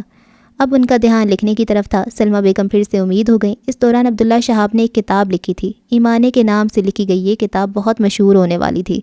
وہ جانتا تھا وہ اب ملک کا نامور رائٹر بننے جا رہا تھا۔ عبداللہ شہاب بہت خوش تھا۔ وہ اپنی لکھی ہوئی کتاب لے کر دوسرے شہر گیا۔ وہ کسی بڑے پبلشر کو کتاب دے آیا تھا۔ ان کے ساتھ ایگریمنٹ کر لیا۔ ابھی کوئی پیسے بھی نہیں لیے تھے، پر شاید ان کی قسمت اچھی نہیں تھی۔ عبداللہ شہاب کی کتاب ایمانے چھپ تو گئی تھی، پر عبداللہ شہاب کے نام سے نہیں، بلکہ کسی اور رائٹر کے نام سے۔ عبداللہ شہاب کے ساتھ پھر سے دھوکہ ہوا تھا، اور یہ دھوکہ ان سے برداشت نہ ہوا۔ کسی نے ان کا یقین نہیں کیا۔ ان کے پاس ایسا کوئی پکا ثبوت بھی نہیں تھا۔ وہ ایک اور صدمہ لے کر واپس آ گیا۔ اس بار سلمہ بیگم کے ہاتھوں میں ایک چھوٹی سی ننھی پری تھی جس کا نام عبداللہ شہاب نے کتاب لکھتے وقت ہی سوچ لیا تھا کہ اگر بیٹی ہوئی تو اس کا نام ایمان ہوگا۔ سلمہ بیگم نے یہی نام درج کروایا تھا۔ سلمہ بیگم کو اپنے شوہر سے انسیت تھی، گھر والوں کے کہنے پر بھی انہوں نے طلاق نہیں لی تھی۔ وہ اپنے دوسرے بچے کو نہیں کھونا چاہتی تھیں۔ ایمان نے عبداللہ اور سلمہ بیگم دونوں کا رنگ روپ چرایا تھا۔ وہ جسمانی لحاظ سے کمزور تھی کیونکہ اسے پینے کو کبھی کبھی دودھ بھی نہیں ملتا تھا۔ جو گھر والے دے دیتے وہ سلمہ بیگم اپنی بچی کو پلا دیتی تھیں۔ سارا زیور، سارا قیمتی سامان عبداللہ شہاب جوئے میں ہار چکا تھا۔ عبداللہ شہاب نے پہلی بار بیٹی کو اٹھایا۔ وہ بہت چھوٹی تھی، نازک سی، معصوم سی، جو ہر طرح کی نفرت سے پاک تھی۔ پھر عبداللہ شہاب کی نظر بچی کی گردن پر پڑی۔ دائیں جانب کندھے سے تھوڑا اوپر گردن پر مٹر کے دانے جتنے 2 نشان تھے، سفید نشان۔ ان کا رنگ باقی جلد سے زیادہ سفید تھا۔ وہ دونوں ٹیڑھ میں اوپر نیچے تھے۔ عبداللہ شہاب چونک گیا۔ انہوں نے بچی کی گردن کو چھو کر دیکھا کہ کہیں پاؤڈر تو نہیں لگا ہوا، پر وہ حقیقی نشان تھے۔ عبداللہ شہاب نے سوالیہ نظروں سے سلمہ بیگم کو دیکھا۔ مجھے لگتا ہے پیدائشی نشان ہے، سلمہ بیگم نے آہستہ سے جواب دیا، اور اس کے ساتھ ہی عبداللہ نے پھینکنے والے انداز میں ننھی گڑیا کو خود سے دور کیا۔ سلمہ بیگم نے تڑپ کر اسے تھاما۔ عبداللہ شہاب کے چہرے پر نفرت تھی، بلا کی نفرت۔ اور پھر کبھی عبداللہ شہاب نے اپنی بیٹی کی جانب نہیں دیکھا، یوں جیسے وہ کوئی غلیظ چیز ہو، نفرت کے قابل۔ اور اس کے بعد ایمان کو اپنے باپ عبداللہ شہاب دین سے صرف نفرت ہی ملی تھی، وجہ وہ نہیں جانتی تھی۔ آج اس کا آفس میں پہلا دن تھا۔ صبح سلمہ بیگم سے دعائیں لے کر وہ آفس چلی آئی تھی۔ اسے ایڈمن میں رکھا گیا تھا، وجہ وہ پہلا انسٹیٹیوٹ میں اس کا تجربہ حاصل کر چکی تھی۔ یہ کمپنی بڑی تھی، پہلے ہی دن کام کی نوعیت دیکھ کر وہ حیران رہ گئی۔ اتنا زیادہ کام تھا جو صرف اس سے ہی کرنا تھا، اسے یہ سب سیکھنا تھا، بہت کچھ اس کے لیے نیا تھا۔ وہ پوری توجہ سے کام پر فوکس کرنے لگی۔ اسے ایک لڑکی یہ سب کام سکھا رہی تھی اور وہ جلد سب سیکھ لینا چاہتی تھی۔ لنچ آفس کی طرف تھا، اس نے لنچ کیا اور اس کے بعد پھر سے اپنی سیٹ پر آ گئی۔ اسے جو لڑکی کام سکھا رہی تھی وہ اچھی تھی، اس کی نیت صاف تھی۔ اس نے جو سیکھا تھا وہ جانے سے پہلے سب ایمان کو سکھا دینا چاہتی تھی۔ وہ لنچ کے بعد چائے پی رہی تھی جو انہیں ان کی ٹیبل پر مل گئی تھی۔ اچانک یہ ادھیڑ عمر آدمی ان کے پاس آیا۔ آپ دونوں میں سے رائٹر کون ہے؟ آدمی نے سوالیہ نظروں سے دونوں کو دیکھا۔ یہ شخص بھی پاکستانی تھا۔ جی میں ہوں۔ ایمان کھڑی ہو گئی۔ گڈ جاب بیٹا، میں آپ کا لکھا شوق سے پڑھتا ہوں۔ انہوں نے تھمز اپ کا نشان بنا کر ایمان کی تعریف کی۔ ایمان پہلے تو حیران ہوئی اور پھر اس کا چہرہ سرخ پڑ گیا۔ کبھی کسی نے یوں اس کے کام کی تعریف نہیں کی تھی۔ اسے اپنا آپ تر و تازہ محسوس ہوا اور وہ دوبارہ توجہ کام کی جانب مبذول کرتی بیٹھ گئی، پر چہرے پر مسکان تھی۔ آپ لوگ مجھے بتائیں کہ آپ لوگ ایک ٹرین میں بیٹھے ہیں اور وہ ٹرین سیدھا جا رہی ہے۔ اچانک آپ لوگوں کو خبر ملی کہ ٹرین آگے کھائی میں گرنے والی ہے، تو آپ لوگ کیا کریں گے؟ وہ لائیو تھا، بہت ساری عوام اسے سن رہی تھی جن میں زیادہ نوجوان تھے، اور النور اکیڈمی کے بہت سارے اسٹوڈنٹس جو اسے دل و جان سے سنتے تھے اس وقت سوال و جواب کر رہے تھے۔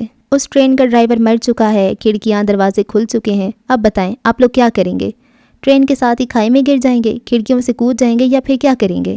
وہ سوال پوچھ رہا تھا اور کامنٹس میں لوگ اپنی رائے کا اظہار کر رہے تھے۔ سب نے ٹرین سے کود جانے کا کہا تھا۔ ان کمزور بچوں اور بزرگوں کا کیا جو کودنے کی طاقت نہیں رکھتے؟ کیا آپ انہیں مرنے دیں گے، کھائی میں گرنے دیں گے؟ اس نے اگلا سوال کیا۔ ہمیں نہ تو کودنا ہے نہ ہی ٹرین کے ساتھ کھائی میں گرنا ہے، ہم نے ٹرین کا رخ بدلنا ہے، سمجھ آ رہا ہے نا؟ اس وقت امت مسلمہ اسی ٹرین میں سوار ہے جو تیزی سے جہنم کی جانب بڑھ رہی ہے۔ ہم اپنا اپنا سوچ کر تزکیہ نفس کرنے نہیں بیٹھ سکتے۔ ہم ان لوگوں کو اکیلا نہیں چھوڑ سکتے جیسے ہمارے ماں باپ جنہیں اسلام کا رخ صحیح پتہ نہیں تھا۔ ہمیں اپنا ٹریک بدلنا ہے، ہمیں صحیح اسلام سامنے لانا ہے۔ ہم کس گیم کا حصہ بن چکے ہیں اور کون یہ گیم کھیل رہا ہے، ہمیں اس سب کا پتہ لگانا ہے، اور یہ آپ لوگ کر سکتے ہیں۔ پاور آف نمبرز کا اصول پتہ ہے نا آپ کو؟ آپ لوگ دنیا ہلا سکتے ہیں، پر پہلے خود کی پہچان کر لیں، خود کو پہچان لیں۔ وہ بولتا تھا تو رکتا نہیں تھا۔ سر میرے والد نے آج مجھے گھر سے نکال دیا صرف اس وجہ سے کہ میں نے ان سے صحیح اسلام کو پوچھا۔ مجھے بتائیں میں کیا کروں؟ میں آپ کے ساتھ چلنا چاہتا ہوں، میں صحیح اسلام کو جاننا چاہتا ہوں۔ سعد نامی لڑکے نے کامنٹ کیا تھا۔ ہاتھ کی نظر پڑ گئی تھی۔ سعد، اس نے سعد کو مخاطب کیا۔ اگر رہنے کا کوئی مسئلہ ہے تو میرے گھر کے دروازے کھلے ہیں، پر اپنے ماں باپ کا احترام کبھی نہ بھولنا۔ وہاں تک کرو جہاں تک اللہ کی نافرمانی نہ ہو رہی ہو۔ سیشن پچھلے 2 گھنٹے سے جاری تھا، لیکن اس سیشن میں وہ نہیں تھی جو مسٹر گرے سے اپنے سارے سوال پوچھتی تھی، اپنی الجھنیں لے کر آ جاتی تھی۔ وہ آن لائن نہیں آئی اور نہ وہ دیکھ پائی کہ مسٹر گرے اصل میں کون تھا۔ اس کا آفس کا پہلا دن اچھا گزر گیا تھا۔ وہ جب واپس آئی، اولڈ ٹاؤن پہنچی تو اسٹیشن پر ہی ماسیل اسے مل گیا۔ وہ اس کا انتظار کر رہا تھا۔ ایمان اسے دیکھ کر حیران ہوئی۔ شام کے وقت ٹھنڈی ہوا چل رہی تھی۔ اس نے اپنی شال کو درست کیا اور آگے بڑھی۔ کیسا گزرا پہلا دن؟ وہ اسے دیکھتے پوچھ رہا تھا۔ اس نے آج ایک کھلا ٹراؤزر اور قمیص پہن رکھی تھی، اوپر موٹا اسکارف سلیقے سے لے رکھا تھا، جبکہ ایک شال کندھوں پر ڈال رکھی تھی۔ وہ کافی تھکی ہوئی دکھائی دے رہی تھی۔ اچھا تھا، ایمان نے اسے اپنا آف ٹائم بتایا تھا اور اسی وقت وہ اس کا انتظار کرتے پایا گیا تھا۔ میں نے سوچا تم اکیلے واک کر کے آؤ گی تو تمہیں لینے آ جاتا ہوں۔ وہ دونوں اب ساتھ ساتھ چل رہے تھے۔ پیدل ہی لینے آ گئی؟ ایمان نے سوال کیا۔ ہاں، کیونکہ گاڑی نہیں رہی، وہ صاف گوئی سے بولا۔ نہیں رہی مطلب؟ ایمان نے رک کر حیرت سے پوچھا۔ کل رات میں جوئے میں ہار گیا، وہ سر پہ ہاتھ پھیرتے بتا رہا تھا، جبکہ ایمان تو ساکت رہ گئی۔ وہ بے یقینی سے ماسیل کو دیکھ رہی تھی، جس کے چہرے پر اپنی اتنی مہنگی گاڑی کھونے کا افسوس تک نہیں تھا۔ تمہیں پتہ ہے انسان کے بعد کائنات کا دوسرا بڑا نشہ گیمبلنگ یعنی جوا ہے، بہت برا نشہ یہ۔ وہ ایمان کے اندر جلتے طوفانوں سے بے خبر بتا رہا تھا۔ رات اس کے سو جانے کے بعد وہ جوا کھیلنے چلا گیا تھا۔ وہ جب ذہنی طور پر پریشان ہوتا تھا تو ہار جاتا تھا، اور وہ کل رات اپنی قیمتی گاڑی ہار گیا تھا۔ منظر جیسے بدل گیا، ویلنسیا غائب ہوا اور ماسیل بھی۔ وہ اب اپنے سرخ ٹائلوں کے صحن والے گھر میں تھی۔ اس کا باپ لڑ رہا تھا، جھگڑ رہا تھا۔ گھٹیا عورت مجھے انکار کرتی ہے، مجھے پیسے دینے سے منع کرتی ہے، مجھے جوا کھیلنے سے روکتی ہے۔ اس کا باپ سب کچھ جوئے میں اڑا چکا تھا۔ سلمہ بیگم کے پاس صرف ایک انگوٹھی بچی تھی جو انہوں نے ایمان کے لیے سنبھال کر رکھی تھی۔ اس کے باپ کو پتہ چل گیا تھا اور اب وہ جوا کھیلنے کے لیے انگوٹھی مانگنے آیا تھا۔ انکار کرنے پر اب وہ سلمہ بیگم کو مار رہا تھا۔ سلمہ بیگم نے ایمان کو کمرے میں بند کر دیا تھا۔ وہ دروازے کے ساتھ سہمی ہوئی بیٹھی تھی، چھوٹی سی بچی جو اپنی ماں کو مار کھاتے نہیں دیکھ سکتی تھی، جو اپنے پڑھے لکھے باپ کی جاہلانہ زبان سن رہی تھی۔ وہ اب گھٹنوں پہ منہ چھپائے رو رہی تھی۔ اس کا جسم کانپ رہا تھا، خوف سے اس کے چہرے کی رنگت پیلی پڑ چکی تھی۔ ایمان، ایمان! ماسیل کے بار بار پکارنے پر وہ ہوش کی دنیا میں واپس لوٹی تھی۔ اس کا حلق سوکھ چکا تھا، پیاس سے کانٹے اگائے تھے، پیشانی پر پسینے کی بوندیں نمودار ہوئی تھیں۔ وہ اب بے یقینی سے اپنے چاروں جانب دیکھنے لگی۔ بچپن تھا، گزر گیا تھا، پر وہ اسی بچپن میں کہیں کھو کر رہ گئی تھی۔ تم ٹھیک ہو؟ ماسیل نے اس کا ہاتھ تھامنا چاہا۔ وہ ایک قدم پیچھے ہو گئی۔ ایسا نہیں ہو سکتا تھا۔ اس کے سامنے کھڑا وہ شاندار شخص گیمبلنگ کرتا تھا۔ وہ ایک جواری تھا۔ ایمان کا دل جیسے کسی نے مٹھی میں جکڑ لیا تھا۔ وہ اس زندگی کو دوبارہ نہیں جینا چاہتی تھی۔ وہ اپنی ماں جیسی زندگی نہیں گزارنا چاہتی تھی۔ وہ اپنی زندگی میں ایک اور عبداللہ شہاب کو نہیں برداشت کر سکتی تھی۔ میں ٹھیک ہوں، اس نے بمشکل خود پہ قابو پایا، پیشانی پہ آیا پسینہ صاف کیا اور پھر سے چلنے لگی۔ 10 منٹ کی واک میں اس کا ذہن الجھا رہا، جبکہ ماسیل اب کسی اور موضوع پہ گفتگو کر رہا تھا۔ وہ جان گیا تھا ایمان اس کے جوا کھیلنے کا سن کر پریشان ہو گئی تھی، اس لیے اب موضوع بدلنا چاہا۔ ادھر دیکھو میری جانب۔ اس کی بات سن کر ایمان نے پلٹ کر اسے دیکھا، جو اس سے 2 قدم پیچھے ہٹا تھا۔ پینٹ کی جیبوں میں ہاتھ ڈالے وہ فرصت سے اسے ہی دیکھ رہا تھا۔ ایمان کی آنکھوں میں الجھن ابھری۔ غور سے دیکھ لو مجھے، کتنا ہینسم ہوں نا؟ یقین کرو مجھ سے زیادہ ہینسم اور چاہنے والا تمہیں نہیں ملے گا۔ وہ زیر لب مسکراہٹ دبائے اسے تنگ کر رہا تھا۔ ایمان سٹ پٹا کر چہرے کا رخ موڑ گئی۔ آپ سے کس نے کہا مجھے ہینسم چاہیے؟ ہینسم نہیں چاہیے؟ اس نے ایمان کے ہمراہ چلتے پوچھا۔ نہیں۔ ذہین؟ نہیں۔ تعلیم یافتہ؟ نہیں۔ ایمان نے گہرا سانس لیا۔ اب وہ سوچ میں پڑ گیا تھا۔ محبت کرنے والا؟ اس بار ایمان کے قدم ساکت ہوئے۔ شوہر کو اپنی بیوی سے محبت ہونی چاہیے، ورنہ زندگی گزارنا مشکل ہو جاتی ہے۔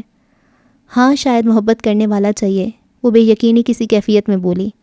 ہاں تو محبت بھی تو کرتا ہوں تم سے، وہ پرسکون ہوا۔ آپ کو لگتا ہے آپ محبت کرتے ہیں؟ سوال کیا گیا۔ وہ اب اس سے دیکھ رہی تھی۔ میری محبت پر کوئی ججمنٹ مت دینا ایمان، ورنہ میں برا پیش آؤں گا۔ اس کی بات کا مطلب سمجھتے ہوئے وہ تپا۔ اچھا نہیں کر رہی جج۔ وہ گہرا سانس فضا میں خارج کرتے ہوئے بچوں کو دیکھنے لگی، جو کچھ فاصلے پر اپنے گھر کے لان میں کھیل رہے تھے۔ ہمارے بچے بھی اتنے پیارے ہو سکتے ہیں، سوچ لو، وہ اس کی نظروں کے زاویے میں دیکھتے ہوئے بولا۔ یہ کس نے کہا؟ میں نے۔ آپ کو کیسے پتا؟ میں اتنا ہینسم ہوں اور تم بھی ٹھیک ٹھاک ہو تو؟ ایمان کی طرف دیکھتے ہوئے شرارت سے بولا اور بات ادھوری چھوڑ دی۔ وہ اب تیوری چڑھائے اسے گھور رہی تھی۔ کیا ہوا؟ اس نے کندھے اچکاتے ہوئے پوچھا۔ ٹھیک ٹھاک مطلب میں زیادہ ہینسم ہوں، تم پیاری ہو، لیکن میرے جتنا نہیں۔ خیر کوئی بات نہیں، گزارا ہو جائے گا۔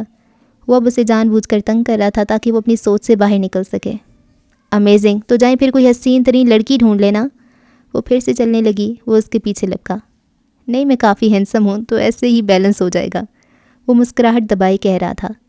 نہیں، اب خوبصورت ہی ڈھونڈیں، اس سے پہلے کہ دیر ہو جائے، وہ سنجیدہ تھی۔ یقین کرو میں نے تو تمہیں ڈھونڈا ہے اور بہت وقت لگا ہے، اب میرے پاس وقت نہیں ہے تو تم ڈھونڈ دو۔ وہ اسے تنگ کرنے کا پورا ارادہ کر کے آیا تھا۔ کیسی لڑکی چاہیے آپ کو؟ تمہارے جیسی، یعنی فیک، وہ طنزیہ لہجے میں بولی۔ ماسیل کا کہکا بلند ہوا تھا۔ اب وہ خشمگی نگاہوں سے اسے گھور رہی تھی۔ اسے یاد تھا ماسیل نے اسے فیک کہا تھا۔ وہ کہتا تھا جو تم اندر سے ہو اسے چھپا کر رکھتی ہو۔ ہاں فیک بھی چلے گی، جب وہ میرے ساتھ رہے گی تو خود ہی ٹھیک ہو جائے گی۔ آپ سے شادی کون کرنا چاہے گا؟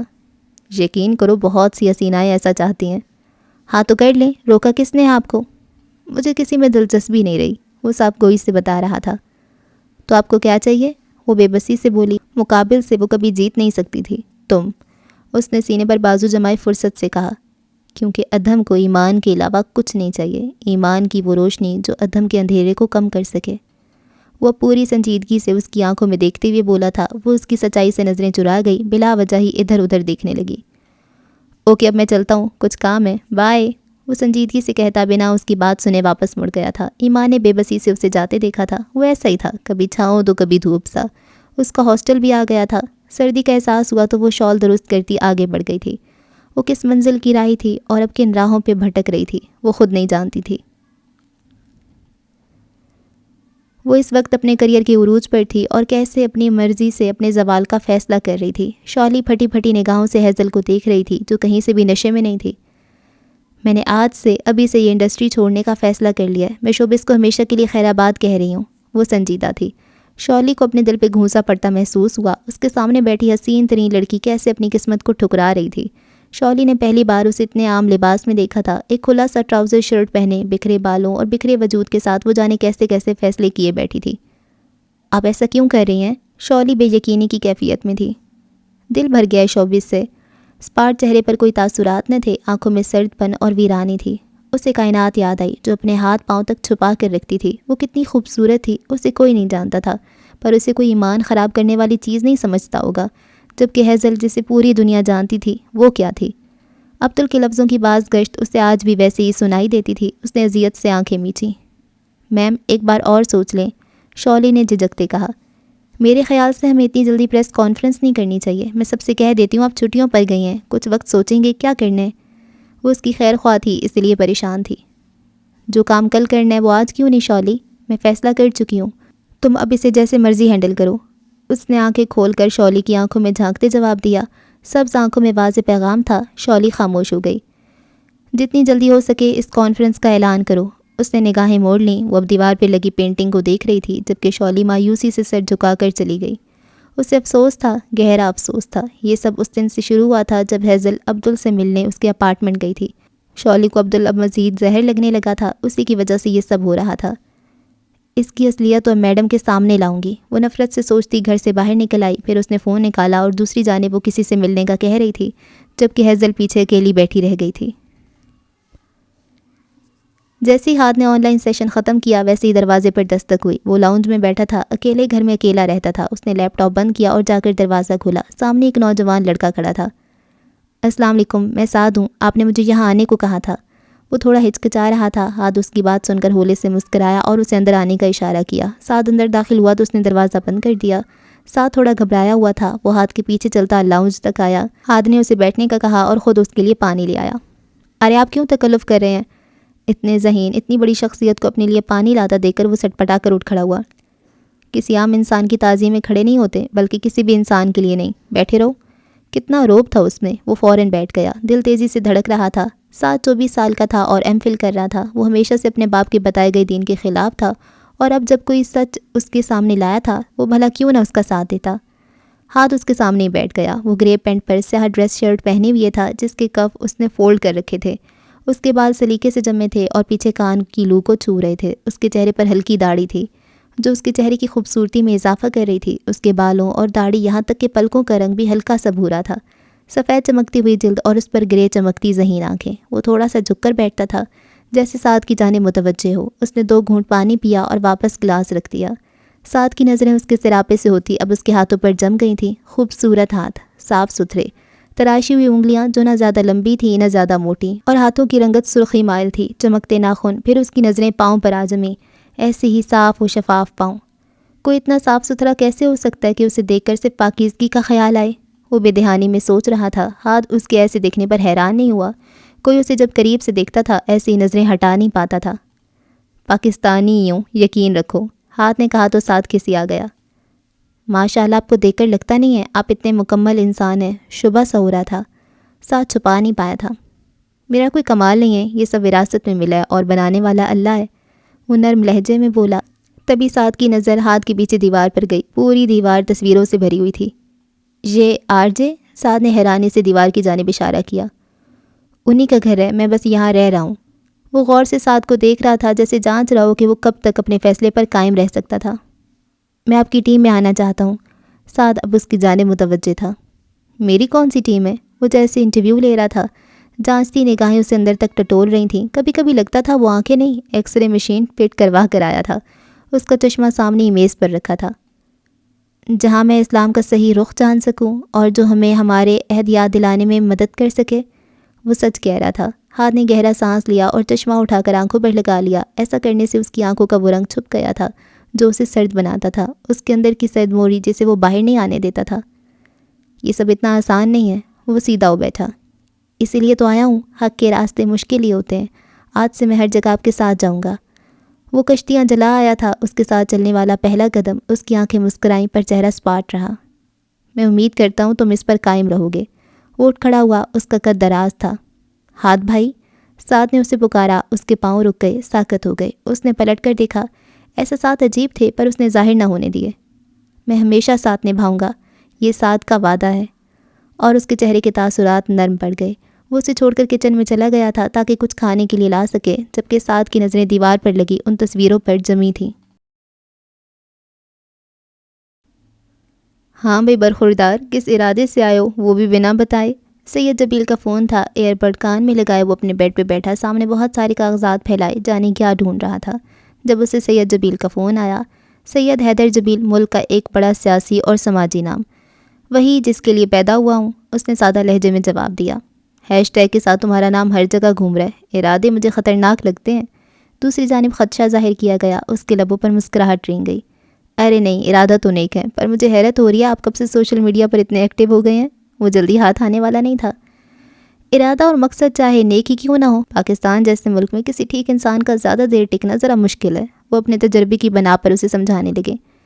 میں کوئی سیاسی لیڈر نہیں ہوں بابا جان جسے ہٹایا جا سکے۔ میں پاکستان کی عوام کو جانتا ہوں، پر شاید یہ لوگ مجھے نہیں جانتے، یہ لوگ ہاتھ جبیل کو نہیں جانتے۔ پھر بھی میں تمہیں چوکنا رہنے کا مشورہ دوں گا، کبھی بھی کچھ بھی ہو سکتا ہے۔ علماء اکرام اور اسکالر سے دور رہنے کی کوشش کرنا، ان سے پنگا لینے کا نتیجہ برا نکل سکتا ہے۔ مجھے تو پیغام پہنچانے، صحیح پیغام، باقی مجھے کسی سے کوئی مسئلہ نہیں۔ بلا کا پرسکون لہجہ۔ یہ مت بھولو کہ تم پاکستان کے ساتھ ساتھ انگلینڈ کی نیشنلٹی رکھتے ہو، اسے تمہارے خلاف استعمال کیا جا سکتا ہے، تمہیں کچھ بھی بنایا جا سکتا ہے، ایک جاسوس، ایک دشمن، یا پھر کچھ بھی۔ سید جبیل کے دل میں ڈر بھی تھا، پر نہ جانے کیوں ان کی نوجوان نسل ہمیشہ اس ڈر سے بری رہی تھی۔ مجھے کچھ نہیں ہوگا، یہی نیشنلٹی میرے کام آئے گی۔ اس کی بات سن کر سید جبیل نے گہرا سانس لیا۔ ماننے والے دن پیدا ہی نہیں ہوئی تھی میری اولاد۔ وہ اب خفا ہو گئے تھے، لاکھ سمجھانے کے باوجود بھی سب اپنی مرضی کرتے تھے۔ وہ ان کے خفا ہونے پر محظوظ ہوا۔ آپ خواہ مخواہ ڈر رہے ہیں، یہ تم سب عام انسانوں کی طرح زندگی کیوں نہیں گزار سکتے؟ جبیل خاندان کا نام لوگوں کے ذہن سے محو ہو ہی نہیں سکتا نا؟ وہ خفا ہو کر اسے سناتے فون بند کر گئے، جبکہ اس نے اپنی پوری کوشش کی تھی سید جبیل کو اس کی طرف سے کوئی پریشانی نہ آئے۔ اس نے تو جبیل خاندان کا نام تک استعمال نہیں کیا تھا، پر سید جبیل کو اپنی اولاد کی وجہ سے کوئی پریشانی نہ آئے، ایسا ہو ہی نہیں سکتا تھا۔ اس وقت بھی سید جبیل اپنے کمرے میں تھے، سامنے ٹی وی پر خبریں چل رہی تھیں۔ ایک ٹاک شو تھا جہاں اس کا ذکر کیا جا رہا تھا۔ ایک بڑے مشہور اسکالر کہہ رہے تھے ایسے بہت سے نوجوان آتے جاتے رہتے ہیں، ان کے مطابق یہ نیا لڑکا صرف توجہ کے لیے یہ سب کر رہا تھا۔ سید جبیل نے غصے سے چینل بدلا اور سامنے کا منظر دیکھ کر ان کا منہ مزید کھل گیا۔ اسکرین پر نظر آتے لڑکے کو وہ فوراً پہچان گئے تھے۔ ادھم؟ ان کے لب ہولے سے پھڑپھڑائے۔ کسی شو کی ریکارڈنگ چل رہی تھی جہاں ماسیل نام ایک بڑے آرٹسٹ کو اس کے فن کی بنا پر ایوارڈ سے نوازا جا رہا تھا۔ سیاہ ڈریس پینٹ میں ملبوس، ایوارڈ ہاتھ میں تھامے وہ شخص کس قدر پیارا لگ رہا تھا۔ اس کی آنکھیں چمک رہی تھیں، یوں جیسے اس نے سب کچھ پا لیا ہو۔ یہ لڑکے مشہور ہوئے بنا جی ہی نہیں سکتے۔ انہوں نے جل کر ٹی وی بند کر دیا۔ اب وہ غصے سے کچھ بڑبڑا رہے تھے۔ وہ آئینے کے سامنے کھڑی اپنا جائزہ لے رہی تھی جب روز نے دروازے سے جھانکا۔ کہاں جانے کی تیاری ہو رہی ہے؟ وہ اسے دیکھتے اشتیاق سے پوچھنے لگی۔ آپ کے دل پھینک ٹیچر مسٹر ماسیل صاحب ایوارڈ جیتنے کی خوشی میں مجھ سے چائے کی فرمائش کر رہے ہیں، اس نے دوپٹہ اٹھاتے جواب دیا۔ وہ تو پورے کے پورے تمہارے ہیں، میرے کب سے ہو گئے؟ وہ اب اندر آ گئی تھی۔ ویسے میں بہت خوش ہوں، چوتھا سال ہے انہیں بیسٹ آرٹسٹ کا ایوارڈ جیتتے ہوئے۔ آئی وش کہ میں ان سے تھوڑا پہلے ملی ہوتی۔ وہ اب اس کے پیچھے کھڑی تھی۔ آئینے میں ایمان کا وجود خوبصورت لگ رہا تھا، درمیانہ قد، نازک سراپا، صاف رنگت اور اوپر سے ذہانت، ہاں ذہانت جو سب پہ بھاری تھی۔ ایمان خاموشی سے دوپٹہ سیٹ کرتی رہی۔ ویسے مجھے یقین نہیں ہو رہا تم ڈیٹ پر جا رہی ہو۔ اور ایمان کو لگا کسی نے کھینچ کر تھپڑ مارا ہو۔ اس کے ہاتھ تھم گئے۔ وہ بے یقینی سے آئینے میں اپنے پیچھے کھڑی روز کو دیکھنے لگی۔ اس کی بدلتی رنگت دیکھ کر روز کو اپنی غلطی کا احساس ہوا۔ میرا مطلب ہمارے ہاں کب کوئی کپل اسپیشل ملتے ہیں تو اسے ڈیٹ کہتے ہیں۔ وہ زبردستی مسکرائی۔ سر پہ دوپٹہ اوڑھتا اس کا ہاتھ ہوا ہی میں معلق تھا۔ ڈیٹ؟ یہ لفظ لگاتار اس کی سماعت سے ٹکرانے لگا۔ کیا وہ دوپٹہ اوڑھ کر ڈیٹ پر جا رہی تھی؟ اس کی اپنی سوچیں اب اسے کچلنے لگی تھی۔ میری بات کو اتنا سیریس مت لو، میں تمہیں اچھے سے جانتی ہوں، مذاق کر رہی تھی۔ روز اس کی بدلتی رنگت دیکھ کر اب شرمندہ ہو گئی تھی۔ میں جانتی ہوں ڈیٹ کسے کہتے ہیں، پر میرا ایسا کوئی ارادہ نہیں ہے۔ وہ جو پہلی منتوں سے مانی تھی اس کا دل پھر بدل گیا تھا۔ اب وہ بیڈ پر بیٹھ گئی تھی، اب پیروں میں جرابیں پہنتی اپنے سنیکرز پہننے لگی تھی۔ روز اسے ہی دیکھنے لگی۔ اس کا حلیہ کہیں سے بھی ایسا نہیں تھا کہ وہ ڈیٹ پر جا رہی تھی۔ وہ ہمیشہ کی طرح ایک ہی حلیے میں تھی۔ سوری ایما، میرا وہ مطلب نہیں تھا۔ روز افسردہ ہو گئی، جبکہ ایمان خود پر قابو پانے کی ناکام کوشش کرنے لگی۔ ڈونٹ وری، اب تم نے ہمیں کپل مان ہی لیا ہے تو یہ بھی مان لو کہ میں ڈیٹ پر جا رہی ہوں۔ وہ اس کے عین سامنے کھڑی ہو گئی، زبردستی مسکرانے کی کوشش کرتی ہوئی نم آنکھوں والی ایما اسے اپنے دل کے بہت قریب محسوس ہوئی۔ روز نے بے اختیار اسے گلے لگایا۔ تمہیں مسٹر ماسیل یا میری خوشی کے لیے یہ سب کرنے کی ضرورت نہیں ہے، تم وہی کرو جو تمہارا دل کرے۔ روز نے اس کے کان میں سرگوشی کی، جبکہ وہ یوں ہی ساکت کھڑی رہی۔ اس نے پلٹ کر روز کو گلے بھی نہیں لگایا تھا۔ دل اندر ہی اندر کہیں گڑلایا تھا۔ وہ مجبور تھی، یہ سب کرنے کے لیے مجبور تھی۔ وہ اسے کیسے بتاتی؟ وہ دونوں لاس ایرینا بینچ پہ بنے ایک پرائیویٹ کیفے میں بیٹھے تھے۔ ایمان نے بس ایک بار اسے مبارکباد دی۔ وہ اس کے سامنے مختلف حلیے میں تھا۔ اس ایوارڈ کے بعد اسے بہت سارے لوگ جاننے لگے تھے، کیونکہ اس نے یہ ایوارڈ پہلی دفعہ جا کر خود لیا تھا، ورنہ پہلے وہ اپنی جگہ کسی نہ کسی کو بھیج دیتا تھا۔ اور ماسی نے یہ سب ایمان کے لیے کیا تھا تاکہ وہ اس لڑکی کو یہ نہ لگے وہ کسی عام شخص کی محبت تھی۔ وہ ایسے شخص کی محبوبہ تھی جسے پوری دنیا دبوت ساز کے نام سے جانتی تھی اور اب پہچاننے بھی لگی تھی اس کے چہرے سے۔ اسی لیے ماسیل نے بکنگ ایسی جگہ کی تھی جہاں انہیں پرائیویسی مل سکے۔ تم خوش ہو میرے جیتنے پر؟ ماسیل نے سوال کیا۔ وہ دور امڑتی لہروں پر نظریں ٹکائے بیٹھی تھی۔ آپ خوش ہیں؟ ایمان نے الٹا سوال کیا۔ میرے لیے یہ پہلی بار نہیں ہے، میں پہلے بھی یہ ایوارڈ جیت چکا ہوں، وہ نرم لہجے میں بولا۔ وہ اسی حلیے میں تھا جس میں وہ ایوارڈ لینے گیا تھا۔ کوئی اور لڑکی ہوتی تو اس سے نظریں نہ ہٹا پاتی، پر محبوب تو ظالم ہوتا ہے، اور وہ بھی ظالم تھی۔ اسے فرق ہی نہیں پڑتا اس کا چاہنے والا کس قدر شاندار شخص تھا۔ ایمان نے گردن موڑ کر اسے دیکھا۔ آنکھوں میں محبت کی الوہی چمک لیے وہ ایمان کو ہی تک رہا تھا۔ مجھے خوش کرنا اتنا آسان نہیں ہے، وہ نظریں اپنی چائے کی جانب جماتے بولی۔ یہ مجھ سے بہتر کون جان سکتا ہے؟ وہ دھیرے سے مسکرا دیا۔ انسانوں کو خوش کرنے کی کوشش بیکار ہے، وہ اب چائے کا گھونٹ بھرتے کہہ رہی تھی۔ میں ایسی کوششیں کرتا بھی نہیں ہوں، یہ تو صرف تمہارے لیے کر رہا ہوں۔ نہ کیا کریں، وہ فوراً بولی۔ کیوں نہ کروں؟ تم اپنے خدا کو خوش کرنے کے لیے جانے کیا کیا کرتی رہتی ہو، تو میں اپنے محبوب کو خوش کرنے کے لیے اتنا تو کر ہی سکتا ہوں۔ اس کے پاس ہر بات کا جواب تھا۔ اب خدا والے نہیں ہیں نا، اس لیے۔ وہ بھی کم از کم اس گفتگو میں تو چپ نہیں رہ سکتی تھی۔ مذہبی نہیں ہو اس لیے؟ خدا کے اقرار کے لیے کسی مذہب میں تو آنا پڑتا ہی ہے۔ مذہب میری لائن نہیں ہے، وہ صاف کوئی سے بولا۔ کیا کبھی ایسے دو لوگوں کو دیکھا ہے جو خوبصورت رات کے اس پہر اتنی خوبصورت جگہ پر بیٹھ کر ایسی بحث کر رہے ہوں؟ آپ کے کہنے کا مطلب ہے کہ آپ کو آج تک کسی مذہب میں دلچسپی نہیں ہوئی؟ وہ بھمے سکیڑے پوچھنے لگی۔ نہیں، ایسی بھی بات نہیں ہے، مجھے بدھ مت کی کافی تعلیمات نے متاثر کیا تھا۔ اس مذہب سے انسان کو اندرونی سکون ملتا ہے، انسان کا وجدان مضبوط ہوتا ہے۔ وہ جھوٹ بول ہی نہیں سکتا تھا، اس لیے جو سوچتا تھا کہہ دیتا تھا۔ اسلام بھی انسان کو امن کا درس دیتا ہے، وہ ہولے سے بڑبڑائی۔ ہاں، لیکن انسان کو اتنا مضبوط نہیں کرتا۔ وہ جانے کیا کہنا چاہتا تھا۔ کوئی ایک مثال دیں جس سے یہ بات ثابت ہو۔ وہ آج پہلی بار مذہب پر اسے یوں بحث کر رہی تھی جیسے ابھی کچھ سالوں پہلے بدھ مت کے ایک پیروکار نے خود کو سب کے سامنے آگ لگا لی تھی۔ میڈیا نے اس واقعے کو لائیو کوریج کیا تھا۔ میں حیران ہوں، وہ انسان جب جل رہا تھا ہلا تک نہیں۔ اس نے مجھے متاثر کیا تھا۔ وہ خطرناک حد تک صاف کو انسان تھا، جو محسوس کرتا فوراً بول دیتا تھا۔ کسی نے روکا نہیں اسے، یہ تو خودکشی کرنے جیسا ہے، اور کون سا مذہب اس کی اجازت دیتا ہے؟ وہ خفا سی بولی۔ اسے یہ بات پسند نہیں آئی تھی۔ اس آدمی نے باقاعدہ لکھ کر دیا تھا کہ وہ یہ کام اپنی مرضی سے کرنے جا رہا ہے، اسے کوئی مت روکے۔ کبھی کبھی اپنے مذہب کو سچا ثابت کرنے کے لیے قربانی دینی پڑتی ہے۔ ایسے تو میرے مذہب میں بھی بہت سے ایسے واقعات گزرے ہیں جب معجزے ہوئے ہیں۔ اچھا، کوئی ایک بتاؤ، ماسیل نے لفظ ایک پر زور دیتے کہا۔ جب حضرت ابراہیم علیہ السلام نے اللہ کے حکم سے آگ میں چھلانگ لگا دی تھی، وہ رونگٹے کھڑے کر دینے والا منظر تھا۔ یہ بات کہتے ایمان واقعی لرز گئی تھی۔ اس واقعے کا کوئی ثبوت نہیں ہے، سنی سنائی بات لگتی ہے ہم جیسوں کو، اس نے کتنے آرام سے کہا تھا جبکہ ایمان کو آگ سی لگ گئی تھی۔ اور جس ویڈیو کی آپ بات کریں کیا ثبوت ہے کہ وہ اصلی ہے؟ سوشل میڈیا کا دور ہے، آج کل تو کچھ بھی ممکن ہے، نقلی ویڈیو بنائی جا سکتی ہے، کچھ بھی کیا جا سکتا ہے۔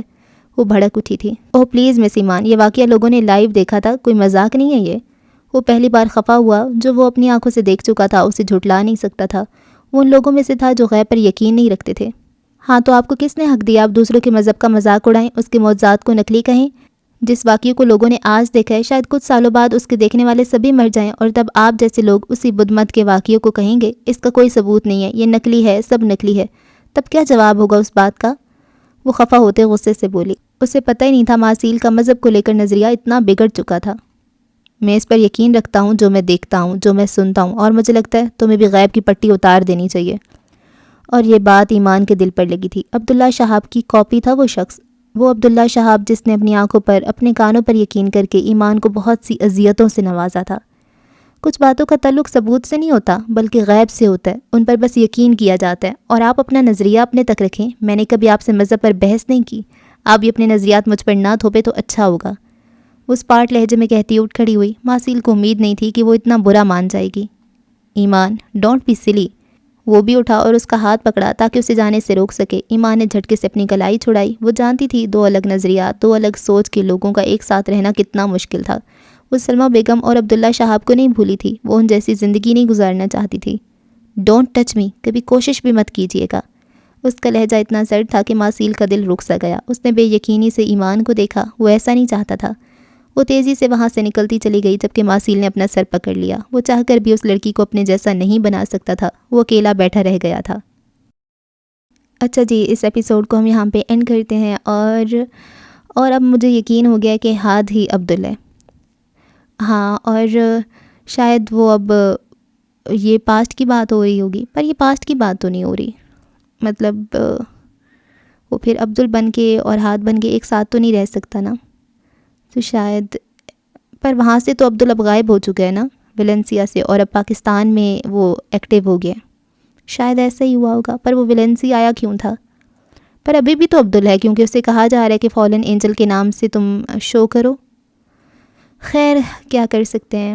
سید جبیل جب کہتے ہیں تو پھر مجھے برا لگتا ہے کہ یا تو بتاؤ ہشام جبیل ہے، روحان جبیل ہے، ان کے حیدر والا جبیل ہے، ایک اور بھی کوئی تھا، تو نام بتانا چاہیے۔ یہاں سے کنفیوژن کریٹ ہو رہی ہے۔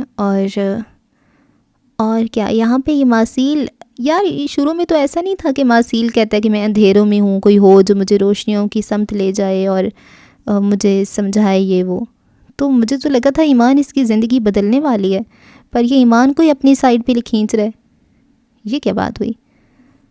اور شہاب الدین کا قصہ کلیئر ہوا، ہیزل کا ہوا۔ اچھا ہیزل کی وہ دوست ہے کائنات، وہ جو عبدل کو پسند کرتی ہے، ہاں، اور ٹھیک ہے، اب ہیزل نے بھی انڈسٹری چھوڑ دیا، ٹھیک ہے، یہ اچھا ہو گیا۔ اور پر ہیزل ویلنسیا میں ہوتی ہے، وہ عبدل کے پاس جاتی ہے، عبدل اسے منع کرتا ہے، منع نہیں کرتا، مطلب کہتا ہے تم ایسے نہ کرو، اور پھر پاکستان میں ہاتھ کیا کر رہے ہیں؟ شاید یہ دو الگ الگ ہی بندے ہیں، اگر ایک ہی بندے ہیں تو یہاں پہ میں کچھ نہیں کہہ سکتی۔ اور وہ ایک اور بھی کریکٹر تھا، ابو کیا نام تھا؟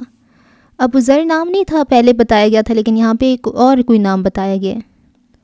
خیر جی، دیکھتے ہیں آگے کیا ہوتا ہے، بہت ساری کنفیوژن سے۔ خیر کہانی کی بات کریں تو کہانی کچی پکی لگ رہی ہے، مطلب تھوڑا تھوڑا کچا پن ہے، کچا پن ان اے سینس کہ ماسیل اور ایمان کی کہانی بہت بچکانہ لگ رہی ہے، مطلب جیسے بہت ہی مجبور ہے ایمان، اور پھر بھی اس کے ساتھ وقت گزارنے پہ مجبور ہے۔ کون سی مجبوری ہے تمہیں؟ وہ تو اب زبردستی تو نہیں کہہ رہے کہ وہ رقم واپس کرو ہی کرو، اور وہ خود پہ ایسے احتجاج کر کے اس کے ساتھ جاتی ہے، اسے برا بھی لگ رہا ہوتا ہے، بھی کون سی مجبوری ہے؟